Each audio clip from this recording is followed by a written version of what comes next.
The Premier League season starts today. Liverpool start the season against Bournemouth. What's happening with Marc Guehi? We need to find out. And what is the latest on Alexander Isak? It is Kopish Kollab with James Redmond, Hassam, and Tom. Let's get into this, people. Hi, this is Jordan Henderson, and you're watching Team Kop-Ish.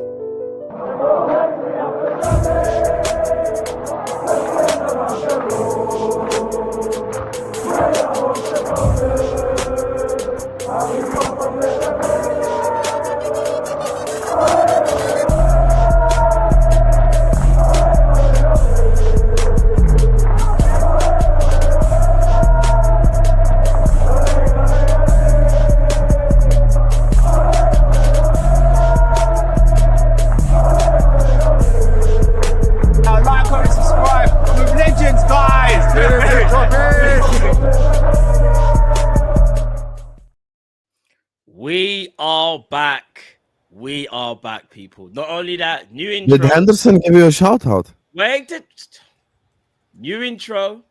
A couple of people were complaining they weren't in the intro. We made sure that certain people were there. They know who they are. Hassam, Tom. Yeah, we're in it for a second. Thanks, guys. It's blinking. You'll miss the type stuff here at this point. Honestly, if I sneezed or something, I wouldn't know I was in that. I wouldn't know I was in that intro. All right, guys. If you sneeze, it's version 1, bro. It's version 1. All right, mate. Version 1 needs editing because I ain't flexing either. I've just had a madness there, you know, boys. I've just had a madness there. So I was buzzing with the intro because I realised I was still in it. He's right. Also, so do you know when I said when I was looking for what time the stream was? Yeah. So I still had that up, basically. So as you started playing that intro, the video actually started playing. So I was like, oh, it's a great intro, but if they double mixed it or something because they were like 1 second apart. And then I was like, wait there, what's happened here? And then I heard Matt with 2 voices and Callum with 2 voices. And I was just like, oh, I think it's me. So then I just had to close the other tab. Sorry about that. Great intro though, lads. Are you happy now, Thomas? I mean, I've just said that I wish I was in it a little bit longer. It's like a sneeze and you'll miss type thing. It's like a cameo. Never happy this guy. They put us on there for less than a second. Fucking hell. Listen, everyone besides Heskey and Howard Gale are the only ones who get more than 1 second, lad. So that's just the way it goes. Why is James just supposed to defend us? They're supposed to be the man of the people. I'm not talking about you, Sam. I'm talking about Thomas. Come on, lad. Oh, you want Tom to not be on him. Okay, fair. Sam shares the same thoughts as me. He just won't. Oh, for God's sake, Sam. Oh, Sam. Oh, my God. All this moaning. Great intro, lads. I'll give you the praise. Can you play it again, please? I want to watch the Henderson part. Just play the first 5 seconds. Yeah, I'd actually like to see it. Just play the Henderson. We'll see again. All jokes aside, we'll see again, yeah? No, I do, because I'm just playing double taps. All right, cool. Hi, this is Jordan Henderson, and you're watching Team Kop-Ish. Sick. When did this happen? No, wait. Count. Should I play the Virgil one or to let them? Go on, Mr. Sanderson. Huh? They've seen it already. Have they seen it? Just to remind people, like I've seen the interview clip. Oh, so everyone's seen it. Yeah, I think so. But just if I'm not mistaken, it's on the Instagram account. If I'm not mistaken, right? Yeah. For those people that are not on Insta, this is what Cal said to. So I will say actually, I was meant to get more footage out of that. I can't actually release the footage at the moment because the people I'm working with, they basically embargoed it, but they've not done their end of the thing at the moment. So that's why I've not put it out or can't release the full interview yet, or more of it, should I say? So apologies to everyone for that. That's something. Hopefully that gets resolved sooner rather than later. I'll give people the snippet that we have right now, though. Yeah, and let them know. You had some new players starting today. Kirkes, Jeremy Frimpong, Florian Wirtz, Ekitike with a goal as well. How quickly have they gelled into the group, and what are you looking forward to seeing from them this season? Very well. Obviously, it's very important for new guys when they come in to feel that they can, blossom, or you want to call it, as quickly as possible. I think the guys did that. There's still obviously work to do, but I think the guys have been working their socks up in pre-season, and let's see. They want to be important. I want them to be important, and let's see what it brings us. Appreciate it. Thanks, Virgil. All the best. Hey, Even got Let me the ask smile Callum a from question. Virgil. Does Very he have like aura in real life? Yeah, Like, he is does. it real? I'm not. He does. He's very. You know, I firm. really believe in aura. Like, does he actually have like that? He does. Type He's of aura? actually he's very firm as well. Like in terms of like he's straight to the point. No pause. That's Surely crazy. there's a pause in there That as is well. not Yeah, true. yeah, That is definitely. not true. Yeah, very firm. You clearly were looking in the wrong area. Chat, are we going to be calling him Callum Blue today? No, but I paused myself. That's great. Callum Blue. Wow. Oh, that name only belongs to you, and you know why. Don't let Hassan go and get the graphic. I paused myself, Tom, whereas we had to Three help pause. him out. We did have to assist you all the way there, Thomas, and you kept making mistakes. So like because he's never seen me before, so he was about to walk past me, and I was like, "Oh, sorry, Virgil, can I get an interview?" And I was wearing an ID badge, and he looked down at the ID badge, looked at me in the face, and he's like, "Who are you?" And I Wow. Wow. Yeah. Nah, do you know what it is? I think he kind of knew who you were. I don't think he did. I Unless think if he did, then he's not happy with us. This is what I was gonna say. You know, Maybe he that one? watched one of your player ratings. But the reason why I don't think he knew who we were, because if he wasn't happy with us, he just wouldn't have done the interview. I think because he's never seen me before, I think he wanted to make sure I wasn't going to ask him anything stupid that could potentially cut up. Or when I asked him the question, that's when he was like, "Oh, cool," like, and then he answered the question fine. So I think once he heard the questions, I think then he was fine. But up until then, he probably just saw me as just like, "Who is this new guy?" And if you think he's going to just clip me up and say something stupid, then it's not happening. So did you mention That's Kopish? why I always say, guys, it's never about the numbers. You get me? It's all about who has the streets by the balls. And Kop-Ish is the pound for pound the best channel on YouTube for Liverpool content. So always subscribe to this channel, man. This is my go-to channel as well for football for Liverpool content, 100%. You get me? Despite the fact that some of the player ratings I disagree with, to say the least, but you get me? Subscribe. This is the pound for pound best. It's your favorite creators. Wait there, what's the saying again? It's like your favorite creators' content. Who does content? Like you guys, like people who love our content, we all love yours. Do you know what I mean? Yeah. And like then everyone comes together because like it's the Kop-Ish ones in the most where I see like all of us in the chat. Do you know what I mean? Yeah. Like that's where I see it the most. So that's where like everyone gets. James meant to say it's your content creator's favorite content creator. That's the one, lad. That's the one. one. They weren't. I'm They not going weren't. to repeat what you said. Appreciate it, weren't boy. at the front. Thank Weren't you, at the though, front. brothers. No, Appreciate you it. guys deserve it. Genuinely, you guys deserve it. Obviously, we like to take the piss out of each other, but you have to give respect where it's due, and this is deserved 100%. You guys deserve the best, honestly. we all leveled each other up, though, right, boys? Isn't it? It's not just us. We're all leveling each other up. That's the one, mate. That's the one. 100%. 100. I think we're the most together fan base, which I love. Yeah. Not to be shady on any other fan base, but I do think No. even as content creators, there's less beef amongst us, Liverpool. It's always been that way, you as know. there is any other. It's always been that way, I think, with the Liverpool community. There's always been the odd one or two things, but in comparison, I ruined that 2 years ago, Yeah. but now we're good. Big up, Grizz. But You you know know what, what? Cal? Though? Like, again, Sam, like little micro situations. I met your good friend there as well, Sam, James Pearce. Oh, that guy, me and him are never going to be cool ever. I made Yeah, two I Twitter accounts. didn't mention your name. 100% didn't. I made two Twitter accounts with like 60K followers, and he blocked me on both. I can't stand that guy, honestly. And we block each other. Like, we have an understanding. Me and that guy have beef. Indicator is the new #1 source anyway. It doesn't Yeah, matter. exactly. And James Pierce came That's out true, same you thing. know. Even with Guehi, he's like, "Oh, there's no agreement, bro. Shut the fuck up, James. You're not you, Pierce. There's no one. I know you There's ain't no- talking to me. You're wouldn't speak to me irrelevant, like yeah. that face to face. It's not- no one listens. No one I'll be honest. listens to. Who the hell listens to James Spears? When's the last James Spears exclusive? I think James is very us cool. on the panel have given like more latest exclusives than he James has. was really nice to me. He's a random guy at this point. Cal's trying to save face here. Cal's terrified this is going to get clipped up. You want to know who James It's Spears is? great. You want to know who James That Spears was is to the really Liverpool nice. fan base? Nice stuff to say about James Kopish. Spears is our Luke Edwards. That's who James He's Spears not. is. He was Nah, really nice. nah. He's fucking irrelevant. Nah, He works nah. on the Athletic and Callum's Ornstein watching his released connections and burn in Ornstein front of released his the eyes, Liverpool exclusive.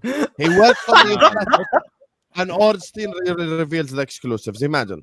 Yeah, as I Cal's said, watching James all was his really- network and go up in Yeah, flames, yeah, right yeah. here. James was really cool and said some nice stuff about us because he had been on the show before.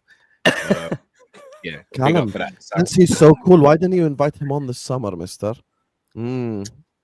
No, just we didn't have the He was time. on tour, though, innit? When I say on Yeah, tour, 'cause obviously he with the ain't gonna team, tell innit? you nothing you don't know already. He was with the Big team, up. though, innit? Like, do you get what I'm saying? So Big we up. can't exactly. Guys, I promise you change topic better for you because you ain't gonna win No, this. we're trying to, Hassan. We're We're trying. trying. Big up Staffy. He says Tom clears Hassan, by the way. Hey, big up Staffy, my Solanke Do brother. any of you even know Staffy? You don't even know Staffy. You decided to Yes. put up that comment specifically. We What, do you mean know American Staffy. waffle, Comment. Staffy? I know Which one about of you? Staffy. Which I one know of you about three Staffy. put up that comment? Which one I know of about you three? Staffy. Who It was started? favorited Yeah, who by started? somebody. I don't know. I think it was Someone- you. Someone You wanna wanted do me this, to Matt? read it out, but I didn't favorite do it. this, I'm just saying. I did not favorite it. But Do you want I'm to gonna- do this? I'm asking you because I'm peaceful towards you from the start. I came in to Brother. beef Drifty over Nunes. Me and Callum, we have long history. Tom, the less said about that, We the don't better. have long history beef, bro. Me and you have a. Me have and you, beef Matt, have a me. brother. Right, guys, come on. All jokes Do aside you now, want let's- to do this? Because I let- have an army of Hassan. editors. I have people Hassan. ready on the clock, just so you know. Hassan, you know I ain't scared of nobody, so it's up to you how this goes. Oh, okay then. Okay It's then. up to you how this goes. Just know that you're also it's not up the to only you, one bro. with people. Hassan. Well, I- it's I time wish to I- release the Matt Stein tapes. Let's go. So we can do this, bro. I mean, That's that's actually like wild. I ain't got an arm. if we're getting out, Yeah, you know what? That's If we're getting wild. out, if we're getting out all the exposés at the start of this stream, I was sent a very interesting clip this week from one of our old streams, Hassan. What? I mean, I can play it if you want. I don't care. Play. Guys, I made a point at the beginning with the most united fan base. Yeah, and why are we fighting on that? all you lot have done Because is it's bully finished. each other. What are we Let me doing? see what Tom's gonna play. What are Let we me see doing? this. It's a wonderful little clip from one of our old streams, Hassan. Yeah, Oh, go this on. was such a long. This is with fucking somewhere in the Kurdish. back. Play That's it, how play long it, Tom. Play it. What's going on here? Is he wearing a tank top? Which translates to you fast without food for so long and then you eat an onion when you first break your fast. I do not want no Ryan Gravenberg. I do not want no McAllister. I do not want no fucking midfielder. Bring me fucking quality. I'm sick and tired of runners. Bring me Kone. Bring me Kefren Turam. Bring me Ugarte. Bring me players who can play the fucking sport. Gravenberg is good, but Gravenberg. Oh my day. This is how old this was. Just so you guys know. No problem. I'll answer. Somebody tell me it's a real life of fuckery. Okay. Let me speak. Bro. This I was- don't this really how want long to let you ago- speak, bro. I don't even want to Can I let you speak. Can I just speak? This is how long ago this was. This was Ugarte. on the stream, there was fucking Kurdish. This was Klopp era. In the Klopp era, Ugarte makes sense. You get me? So Hold on, Hassan. Wait a minute. Wait. Sorry, no, wait. Brother, what's that? What's that, brother?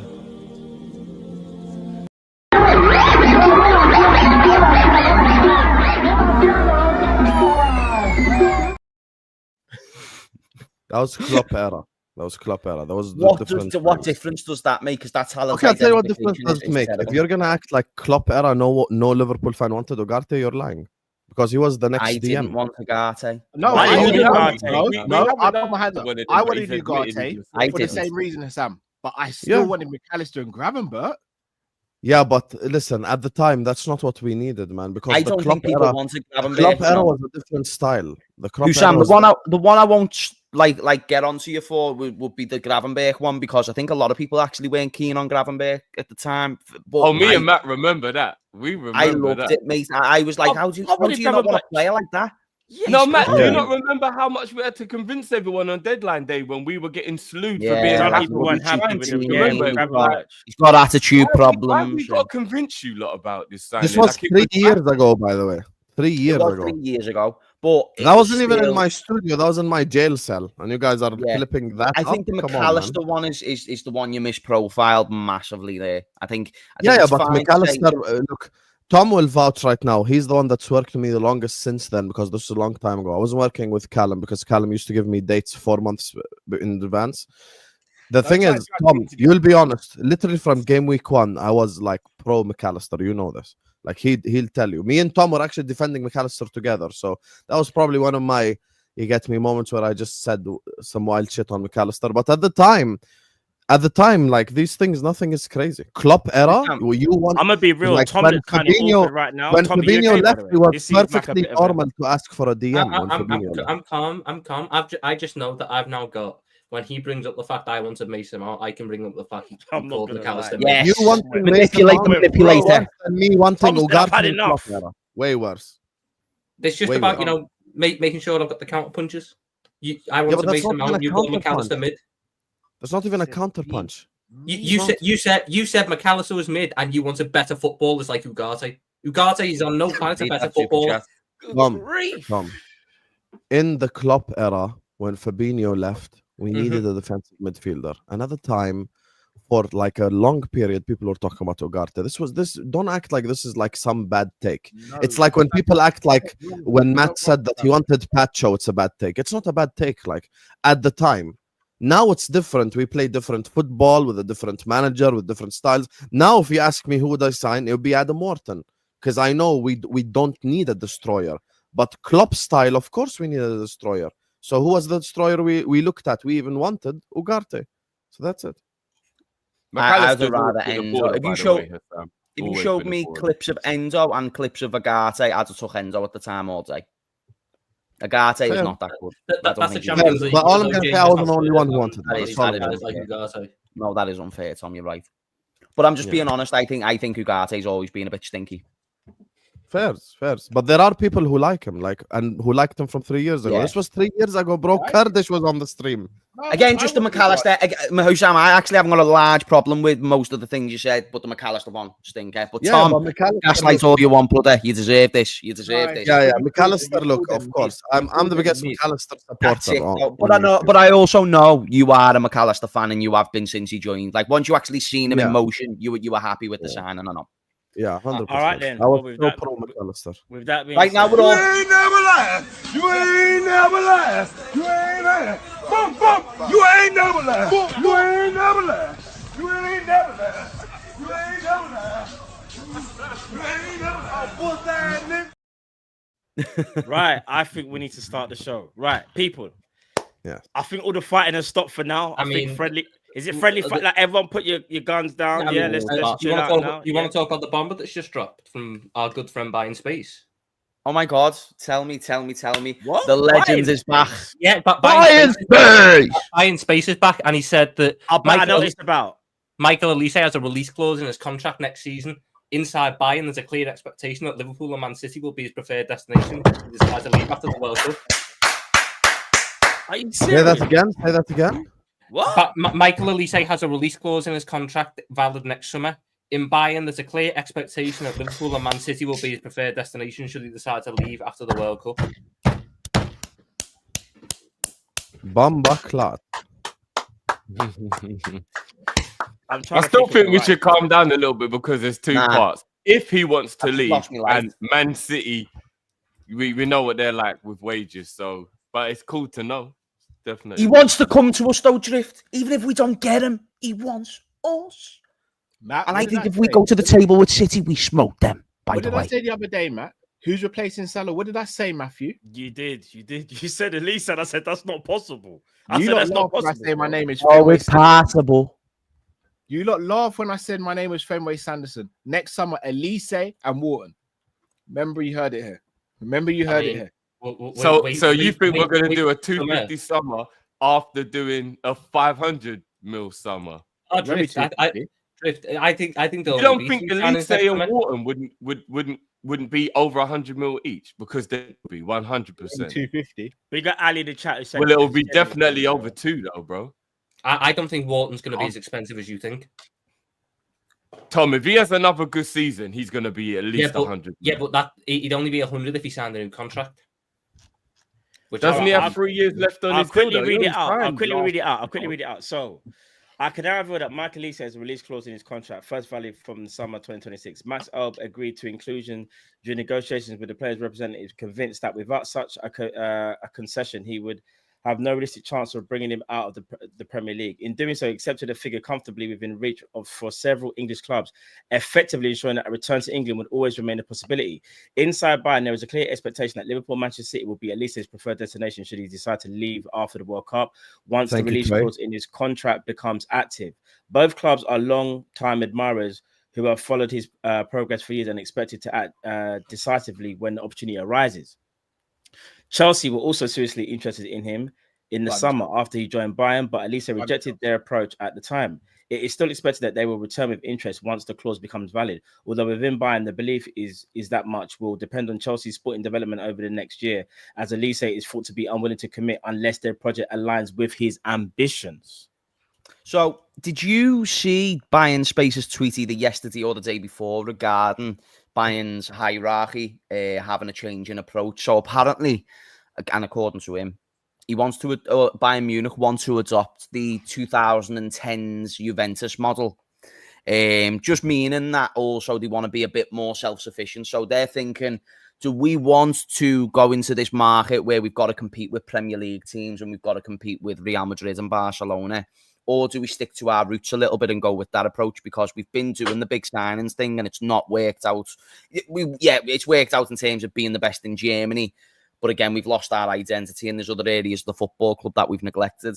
I'm thinking if that is a chance or like, I think it was like more pre the bribery stuff. I think the bribery stuff was a bit earlier. The bribery stuff was 2006, so 2010. Yeah, I was going to say that's a bit earlier. More like 2010 onwards, where they were just like up and up and up and up and up. And it was when they won like 7-8 titles in a row, but exactly, and they were making it to like the odd Champions League final, weren't they? So more that model. And I think if they are going to take that approach and that model based on his information, then this could have legs. Because again, you start needing to free up players and getting money for players, and it just makes the need for them to sell a little bit more needy. So I mean, I just think it'll be very interesting next summer after we spend 500 million quid this summer when we go and buy Olise, Wharton, and Barcola. Do you think we're going to do that? Basically, what happened to? I mean, I can't rule it out, can I? not with the chaser boys. Basically, what happened with Bayern Munich? Everyone's a gangster until Richard Hughes walks in the room. Basically, I mean, did you see Bayern Space's thing on the Luis Diaz transfer? Yeah.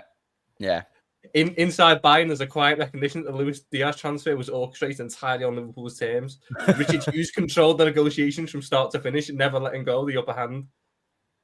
Hughes quickly secured clear signals from the Diaz entourage to be open to a Saudi Arabia move, which is why he pushed for a sell-on clause, so that when he goes to Saudi Arabia, we get more money there. So in reality, it looks like it'll be 100 million euros that we'll get in total. What, there's a sell-on clause for Diaz? Yep. We get 20%. Bro, I'm not going to lie. Richard Hughes, bro.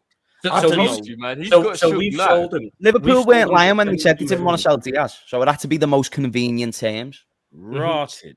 So we sold them for 72 million euros with 9 million add-ons. So let's say it's all them in the next 3 years. It's 81 million euros. We've then also got a 20% sell-on fee. So if they sold them for 100 million quid to Saudi, we get 20 million of that. Yeah. Nah, I don't think they'll get that type of money for a 30-year-old. But even if they got 80 for them, or they made the money back, they got 70 million for them. We get what 14 million. So it makes it a 95 million euro deal. And Drift, it's also been reported by like the tier ones of this summer transfer window that Richard Hughes does know he wants to go to Saudi one day, and that will probably be fairly soon. I don't think Bayern are going to keep hold of him for too long. I think if they can cash in on Luis Diaz in a year or two and get 50 to 60 million, they will, and it just adds more money in our bank. Yeah, maybe that's true.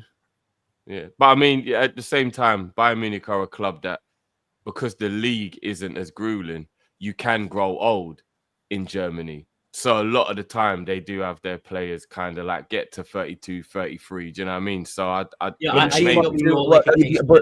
this is what I'm saying about the model change. If Bayern Space is to be correct about it, I just think that model change will see players like him go. And I think the old players thing will stop because, again, being profitable. And I think they need to turn back to what they were doing in like the late 2010s, which was just buying all the best players from their league.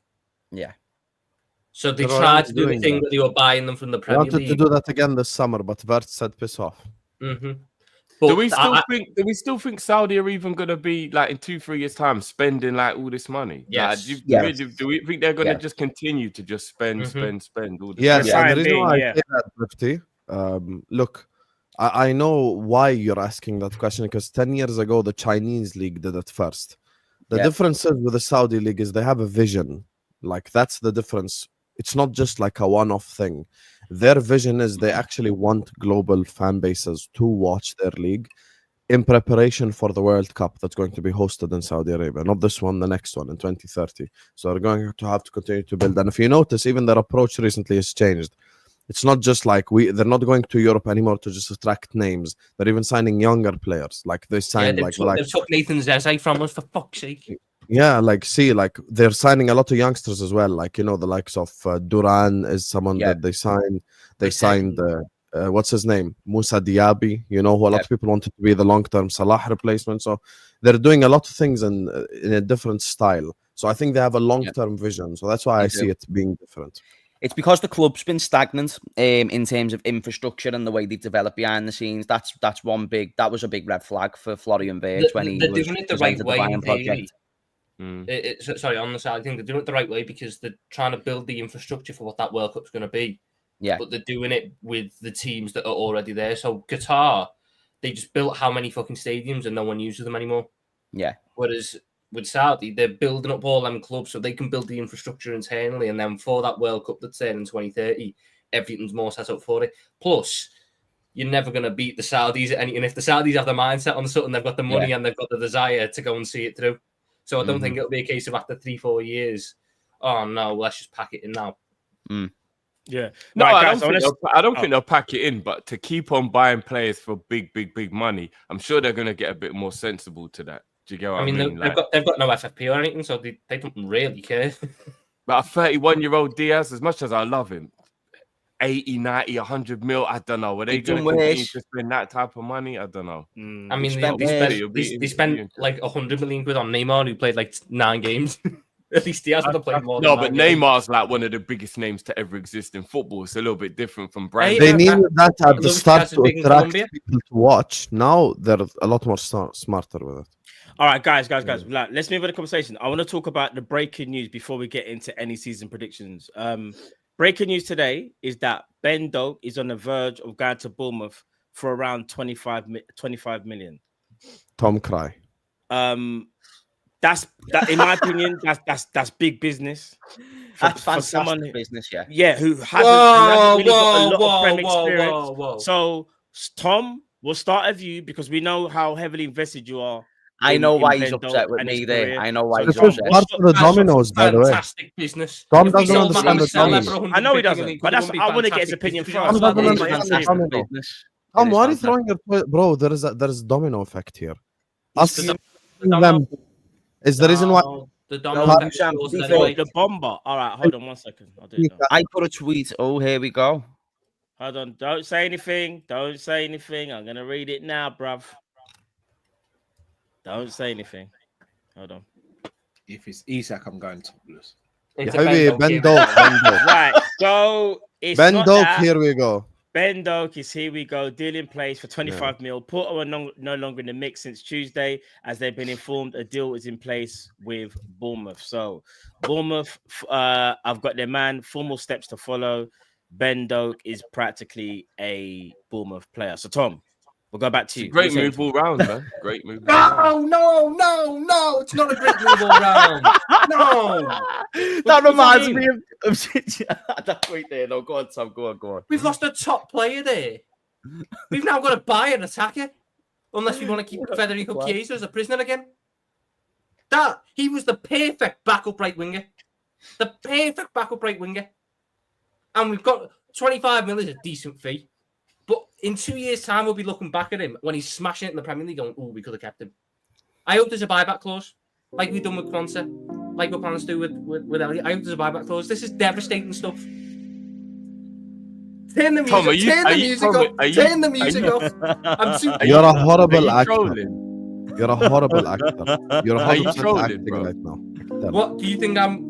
No, he's genuinely not trolling. Yeah, I think you're no. Me and Tom were speaking before anybody was even. Mate, I'm gutted for letting him go. I don't think you could do much better than him as a backup for Mo Salah. I love so much of Ben Doak's game.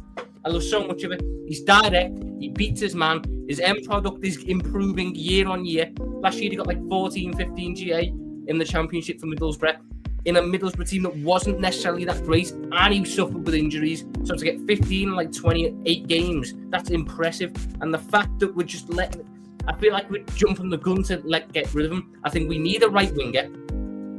He fits everything that you'd want from a rotation right winger. There's so much I like about his game, and we're letting him go too early. I hope there's a buyback. I really hope there's a buyback clause in this because I can't help but feel like we've made a bit of a mistake. Boy, that is nuts. So, do you think Ben Doak's better than Fofana, Tom? I'd rather have Ben Doak on the right than Fofana on the right. I never asked who you think. Who's better at Fofana than Ben Doak? Ben Doak. This is. We cannot replace him. We cannot.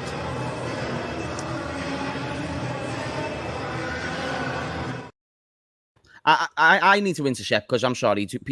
A lot of people on this panel do not rate Ben Doak high enough. They don't. I think this is good business. I think 25 mil for a player like him sound, but I also think Tom's right. When we talk about the ceiling, you talk about what he's shown.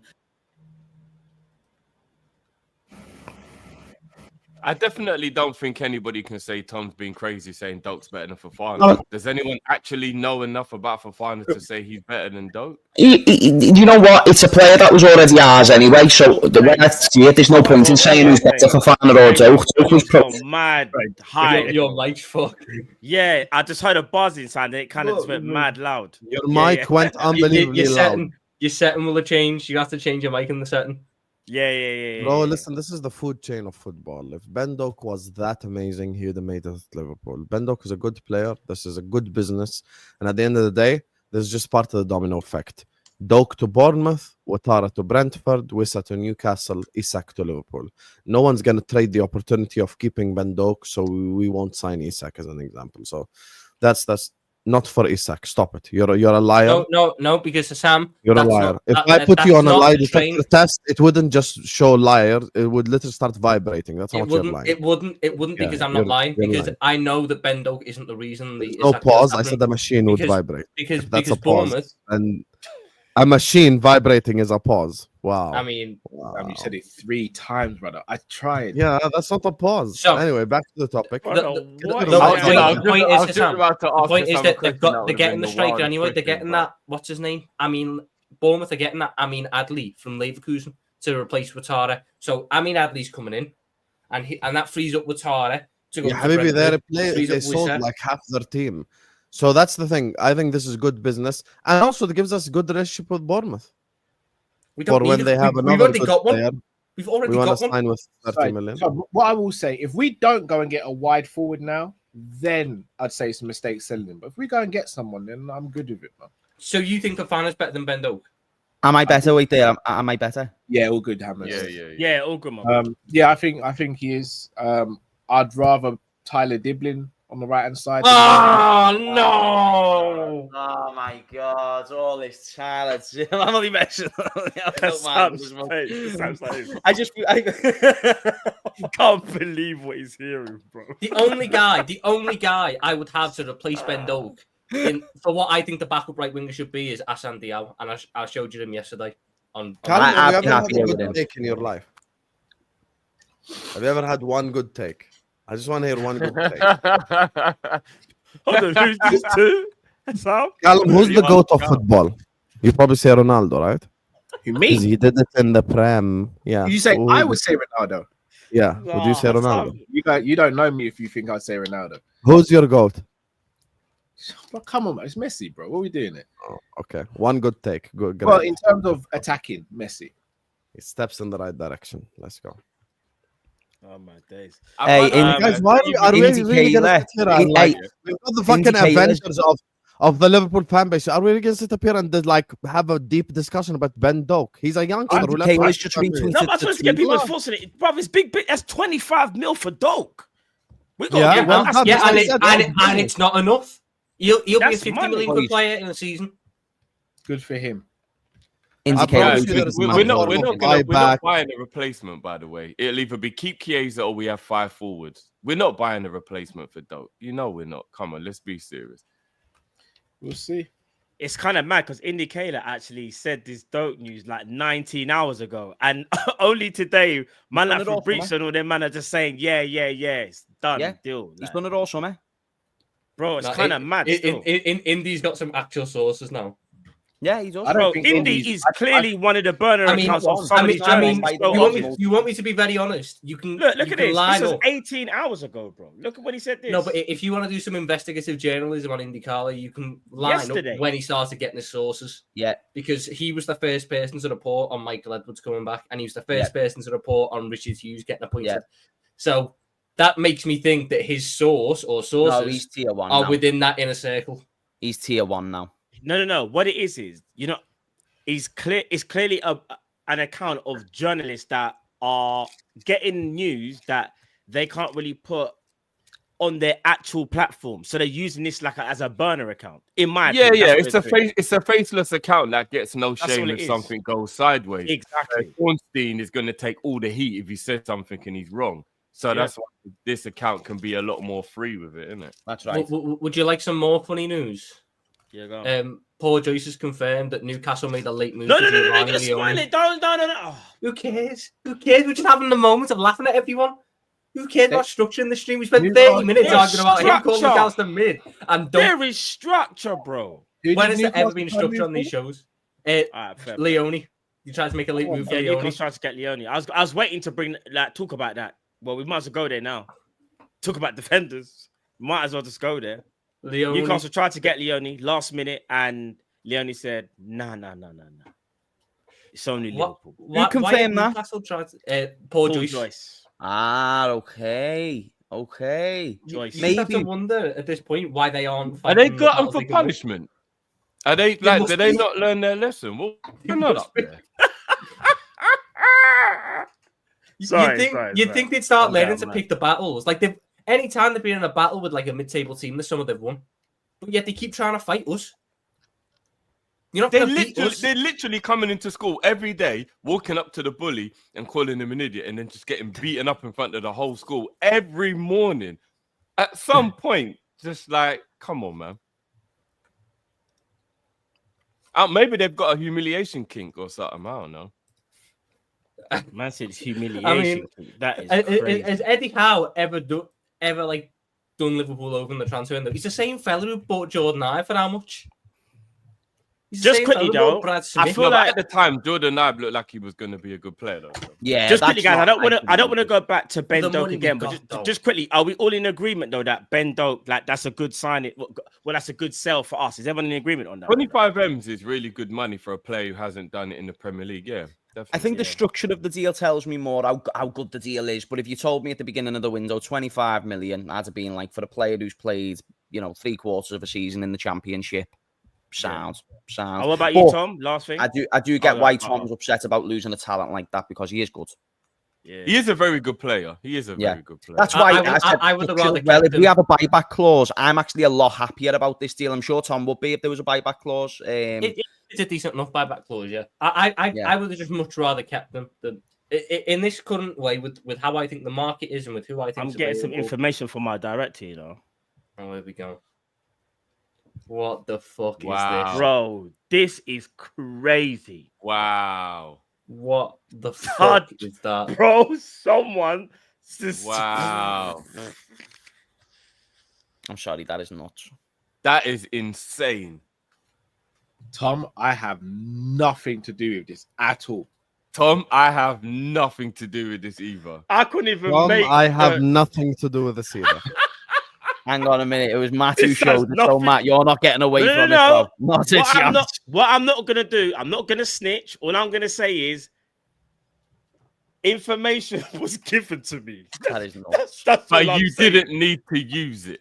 Bro, the person that gave the information is somewhere in this arena. That's all I'm gonna say. So no, I know exactly how it's got there. Like this, it's Vel. I know exactly how it's got there. Vela sent it to Hassam. Hassam sent it to Matt, and Matt put it up on screen. I know exactly the I timeline said of the events that director. follow. Sam's face. I said the I know director. exactly the timeline of events that followed here. I said the director. In my lowest moments, in a moment where I am grieving the loss of Ben Doak, people are trying Put it up to again. take the Put piss it up out of again. it. Put it up again. What? Listen to him. I never said that. It was Hussam. I just repeated it. Why Oh, I Matt thought you listen said- to him? You said put the picture back up again, James. Yes. No, I never didn't. said put it back up again. Don't gaslight me. Matt, sis. since when Don't do you gaslight do me. what people tell you to do? What do you mean?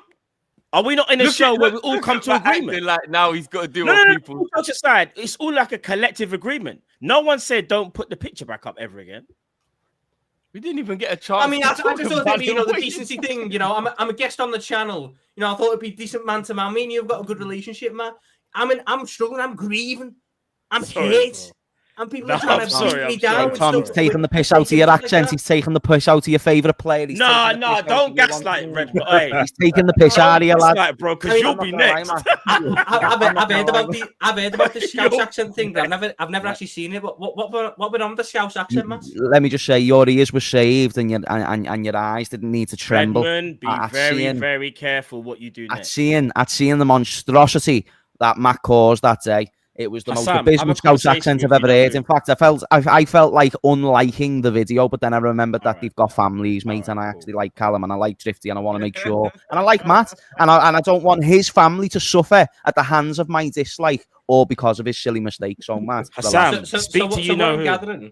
What I'm gathering is Kopish basically can't do Yeah, accents. all right. Hassan, Exactly. Hassan. exactly. Come on, my G, come on. Look at these two doing a deal Come on on. the screen. You are both frauds. You are both Come on. frauds. Come on. I'm not gonna lie. If you're gonna start plotting stuff like this, then No one's safe, innit? All I'm saying is no one is safe. No one's Not safe. even you, my friend. Innit? Not even me. I'm not even safe. I'm not even. This is what I'm saying. I'm not even safe. So there you go. But just know I'm always 2 steps ahead. Remember that. Just know. But anyway, people, listen. Right, where was we? Defenders. And not only was there news about Leone, if I can find it, there was Look news at the about- latest super chats. I know you guys read them in the end. Man said, guys, please, I'm at work, and this got shown on my PC. You know what this reminds me of? Oh shoot! If anyone, You're crazy. has And now anyone someone's lost the played- job. Great. Has anyone here bro. played the GTA stories, like the story, like not the online one? Yeah, you know that mission where you have to close all the fucking things to get to the Yeah. the like USB part, bro. That's what's happened. Imagine this guy at work surrounded by 100 men, all of a sudden fucking disappeared, bro. You That'd can't be- explain it. You can't explain big it. up Andil, man. He said, guys, Big up please, I'm Andil, at like. work. That got shown on my It's not PC. Andil, it's Andile. See, you have to have It's culture. Andil. Andil. It's It's all right. Andile. It was blocked out anyway. Oh my god. It's All right, cool, Andile. man. All right, Hassan will pay Whatever for his that. name don't is, worry you about just got him fired. So that. Yeah. He now. I Great, hope everyone Tom. got. I hope everyone got the laugh out of that. Me, it's my fault. I haven't done anything. I didn't do anything. Tom, I didn't. you put yourself in the firing line on Tuesday. That is nuts. Did you not? Did you not? How are you trying to On gaslight Tuesday? me into that being my fault? Tom, Have you do you know guys what you seen what said? Have you guys Tom, seen you what know- Arteta Yeah, go. said? Tom, well, Bro, you have I'll to be be honest with careful you. what you say, bro. Like, that's What? not me that made the first clip, you know. You know the one on Hassan's channel? I had nothing to do with that, bro. Bro, that's Nothing. a lie. How are you victim blaming me? Can we actually start talking about the Uh, important stuff? Yes, guys? let's talk about some football, though, all jokes aside, because we're getting Yeah, sidetracked thank too you. much. Thank We're you. getting sidetracked. Sorry, Tom. We are getting sidetracked. My bad, bro. My bad. Yes. All right. So let's get back to defenders. You okay, Tom? You all right? Good. I'm good. I'm good. He's overwhelmed. He's overwhelmed. Give him a Tom minute. I'm knows just what trying to I give him think. credit with being made. You know, it was my fault that I had edited photos of me being put up. He's just off I'll come to baseline. terms with that. No, it's not that, Tom. It's the words that were used, apparently. It just has nothing to do with me, you know. Apparently, the on. words that were used. I didn't say anything today. No, I'm talking about this started on Tuesday, right? But why is it happening today? I don't know. I'll get Continuation. it's Tom. I'll get the curtail needs to go down, get his laptop, and delete all the Right, photos. no. and Let's that. start. Appreciate Let's that, start. Evan. Let's start. Appreciate that. Right. Anyways, Yeah, it's right, lads. So Paul Joyce has spoken about Guehi as well. He said, interesting, Crystal Palace's Marc Guehi is clear. There were talks between Liverpool sporting director Richard Hughes and Palace chairman Steve Parish at the start of the week regarding the deal for a player of whom Liverpool value at around 35 million, given he has entered the final of his contract. Parish would like more, but has already conceded that not selling the England international in this window and losing him on a free transfer next summer would create a problem for the FA Cup winners. The Guehi wants to move to Merseyside would appear to complicate Parish's hand, and Liverpool, forever seeking a market opportunity, will not pay what they deem to be over the odds now when they can sign him for nothing at the end of the season. I'll be honest with you. I think we're gonna win this. Let me just say this about Guehi quickly because I need to go get some water. The thing is with that's how you do an accent. The thing is with this Guehi stuff. I really believe that Guehi is gonna be a Liverpool player. I'm insistent on it because I think Crystal Palace are smart enough to know that this guy, look, here's the problem for Palace. They want to keep Guehi. We all agree. The problem is Guehi has said, I won't sign an extension. I'm not going to put in a transfer request. I'm not going to disrespect Crystal Palace. However, I'm not going to sign an extension. Next summer, I'm gone. I would like to move to Liverpool, to whoever the hell asks for me, basically. So now Palace are in a position where they need to sell. Now, the reason why I say they need to sell is, look, Parish spoke about it. A club in the position of Crystal Palace can't afford to do what Liverpool do. That's just the truth. So with us, as an example, me and Tom had this discussion a month and a half ago, and he made a very good point, surprisingly, which is let's just take the L on Konate and keep him for a year and lose him out on a free. Because maybe keeping Konate could be the difference between us winning a league title or not. So Liverpool Football Club are in a position where we can afford to do. Can you mute Callum? Oh, Cal, I'm not gonna lie. Whatever you're doing, it does. No, he's sneezing. Let me try. I'm muting. Yeah, you guys have control of the stream. I'll mute him. So the thing is, he also could be farting. You never know. So the thing is, trying to kill a fly, but it sounds. I think he was sneezing still. So the thing is, I think they can't afford to lose him on a free. Eventually, they'll budge. Now, are Liverpool gonna say no to a 35 million pound deal over a 30 million pound deal? Like, I don't think we're going to say no because of 5 million, but I do trust Hughes and Edward negotiation tactics, and I think eventually we're going to get him. And I think signing Guehi to me is just as important as signing Isak. I've said it before and I'll say it again. Right. You need someone with experience at the back. Leone's all well and good, but he's younger than Tom. Look at Tom's face. He's younger than Tom. Imagine. He's younger than Tom. Keep that in mind. Like, that's how young this guy is. So you can't just rely on an 18-year-old. What are we, Arsenal, relying on Lewis Kelly to do a whole season? We cannot do this. So we need someone a bit younger, a bit older, a bit more experience. And I think Guehi offers us that. I think it's going to be a Liverpool player. I think we all just need to put the fries in the bag. There's no worry for me at all with the Guehi situation. Zero worry, literally. Yeah. Do you think there's any chance? You know what, Sam? I even think that Liverpool will actually continue to be playing hard ball with Crystal Palace in terms of like, we're not paying more.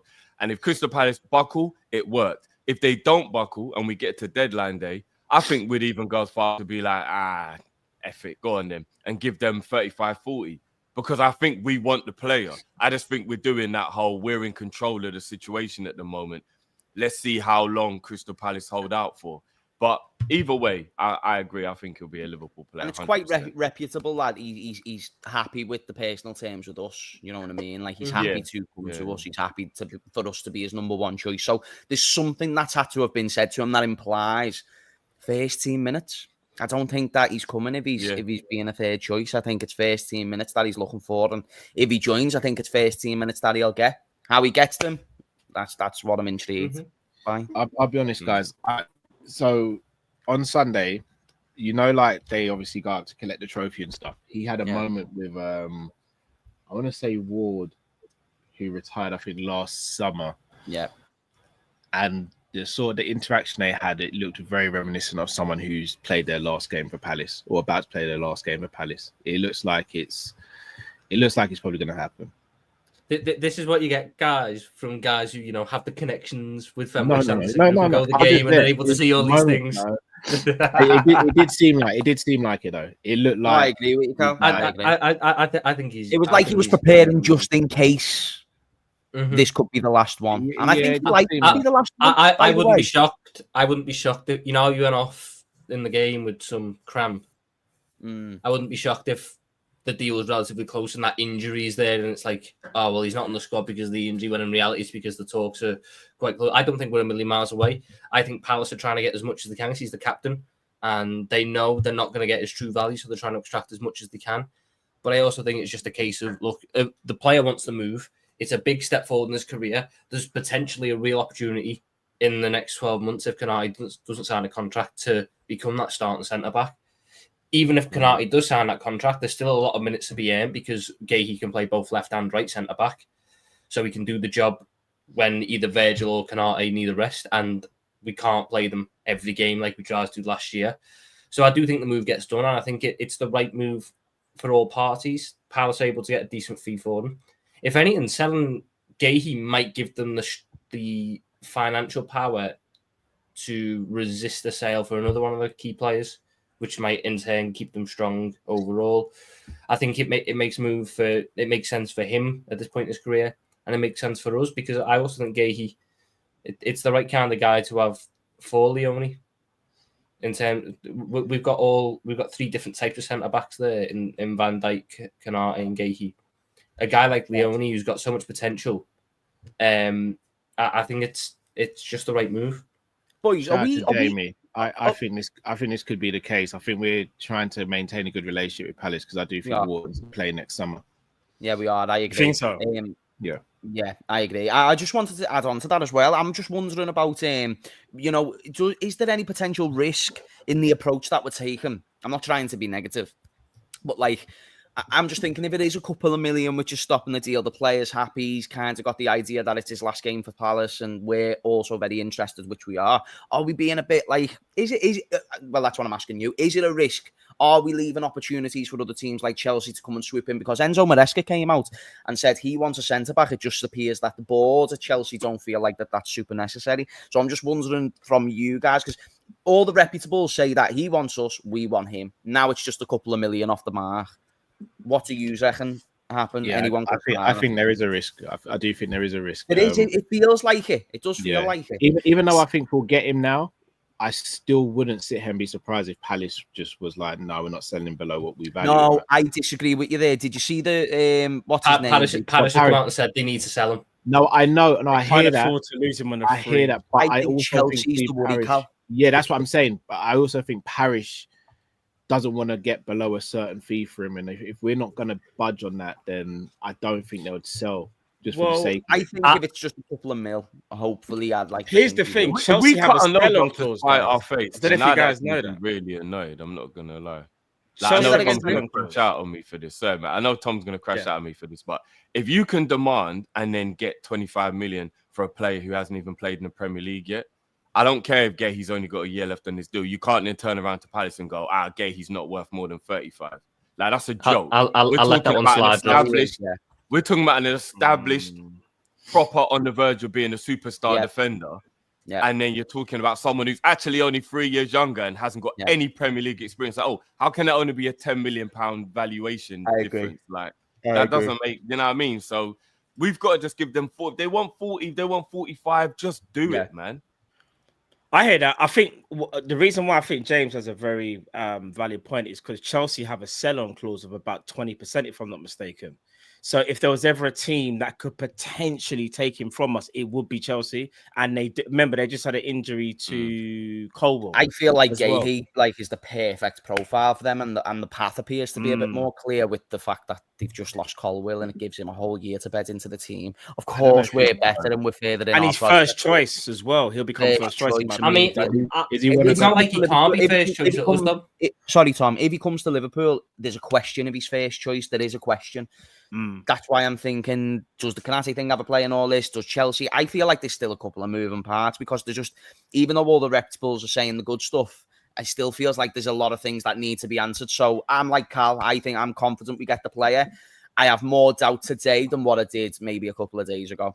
I'll be honest. I think that with us, I wouldn't necessarily be entirely shocked if Guehi starts a lot more games than people think this season. I wouldn't be shocked if Guehi ends up taking Konate's spot for periods of the season. So do you think, Tom, that he's been told? So, like, say if he's had any little minor hints or conversations with us, I think he's been. I think he knows. I think there's been hints that look, what you have on the ball, your qualities on the ball, we're going to need that a lot this season. Yeah, there'll be a lot more games than what people think there'll be for you this season because even Konate's improved at passing. But Marc Guehi's range of passing, his quality of pass, the lad played DM for a number of times for Palace. Like he's a quality on the ball defender. And when we're trying to pen teams in, you need defenders that are so comfortable on the ball. I think that people might be surprised by how much Marc Guehi actually plays this season. Do you think then? Do you think that? Sorry, one last question, Cal. Big up, Cal. Big up, man. Let's up, bro. We'll see you later on today, bro. Big up, Cal. Have a good one. I was just going to say to you, Tom, in regards to the Guehi stuff. Oh, what was the last point you made? It's gone out my head. It's gone completely out on my the head. Ball passing. He might start a lot more games than people realize. Yeah. So that's what I was going to say. So with Guehi, when he comes in, does that mean you think Konate could be seen as like he's not that irreplaceable by Liverpool? Do you think that's a possibility? I think what might end up happening is Liverpool have Van Dijk as defender 1. And then we have a 2A, 2B.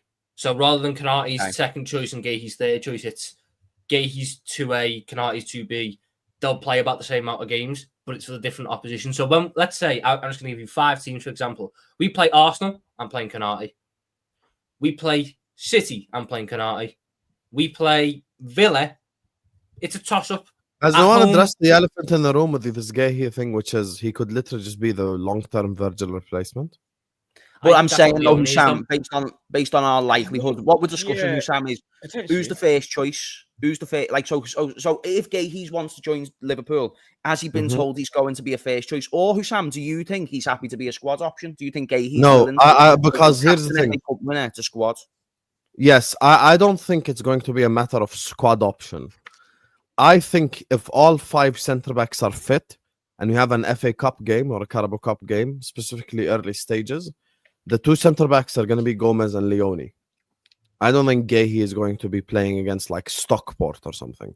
I think Guehi will be playing very important games. Like going to rotate. Yes, 100%. Because it's too good for that. Here's the thing. There's another thing we need to keep in mind. Konate can't be relied on. When someone shows you who they are, just believe them. You know, Konate, this is first ever season where he was this fit ever, by the way. Yeah, true.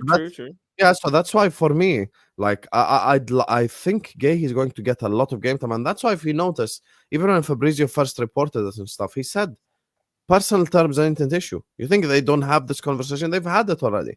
If Liverpool plan to go deep in all comps, Guehi is going to get 50, 60 games. So getting selected for England is not a problem at all, bro. At all. And who's this competition for the England starting centre-back anyway? Branthwaite, who plays for fucking Everton. They're always going to be in a relegation battle. Stones, who's made from Weetabix himself. He hasn't played football in a long time. So. Wow. Okay, and stop it. Don't mention anyone else. Because getting no, but I don't think you can use. I get logically, you're right, Hussam, but I don't think you can really use logic when it comes to national team selections because Harry Maguire was shit for 4 years, yet he got picked every time. Was quite good for England. I think that for the most part, Guehi will be fine if he comes to us this summer in terms of getting in that England squad. I think that people will be shocked at how many games he plays. I think that Liverpool need a guy like him as an option as well. Because I didn't realise how good his passing was until I really watched that game against us back. A lot of the moves Palace done, he was involved. He's a good long passer. He's got a really good switch of play. I've been telling people. He's a good defender. He's a good defender. Maybe I'm going too far. Maybe I'm getting a bit carried away. I don't think I am, but you guys can tell me. But I think he has absolute world-class potential. I think within a year or two, he will be world-class with the right move, which I think we are the right move. And I don't think he's better than Ibu now, but I don't think they're miles apart, though.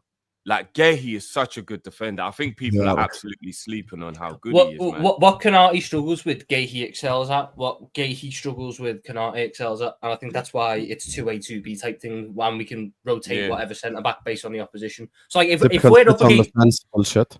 No, but that is the matter of fact. If we're up against a tall, physical centre-back, or striker, sorry, should I say. I'd want Konate playing because I know that he can bully them. But if we're up against some little diminutive guy and we're up against a team that's going to be a little bit deeper, I'd want Guehi in because I know that he's better on the ball, he's got a better range of pass, and he's not going to be struggling physically against the guy because it's not someone who's like 6'4" man mountain, which is the one part Guehi struggles with. You know what, Tom? Don't even sleep on how strong Guehi is anyway. I know Ibu's no, he's strong. It's just in the air. I do have a concern about Guehi aerially. I think Guehi's this aerially. yeah. He's not great. He's not great aerially. For me, so guys, just quickly, I think there's a bit of a misconception with Ibu because I know people might look at him and then look at Guehi and go, I think Guehi, like Tom said, can maybe deal with them type of nippier players or them people that drop into pockets of space. But I disagree with that because there's been many a times, maybe it's kind of different because you're going to the channels, but Ibu's been our best channel kind of defender since he's been with Liverpool. And that is mainly due to space being left in behind by Trent. And he's having to pick up wingers like Martinelli, Vinicius Jr., and he's locked them up.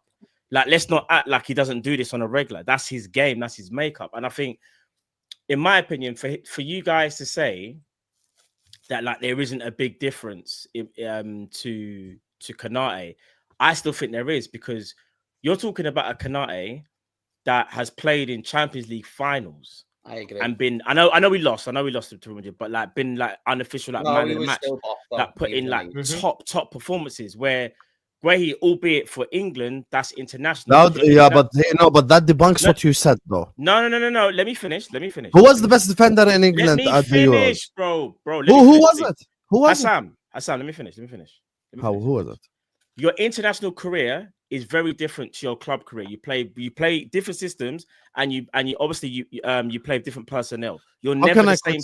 You're never the same player on international duty than you are at club football. Matt, if you're going to use the Champions League final, then you're talking about experience and the level. And even if international football is different, but Guehi's unproven in Champions League because we haven't seen it. We might believe he can do it, but have we seen it? Still comes at the same level. I can't lie.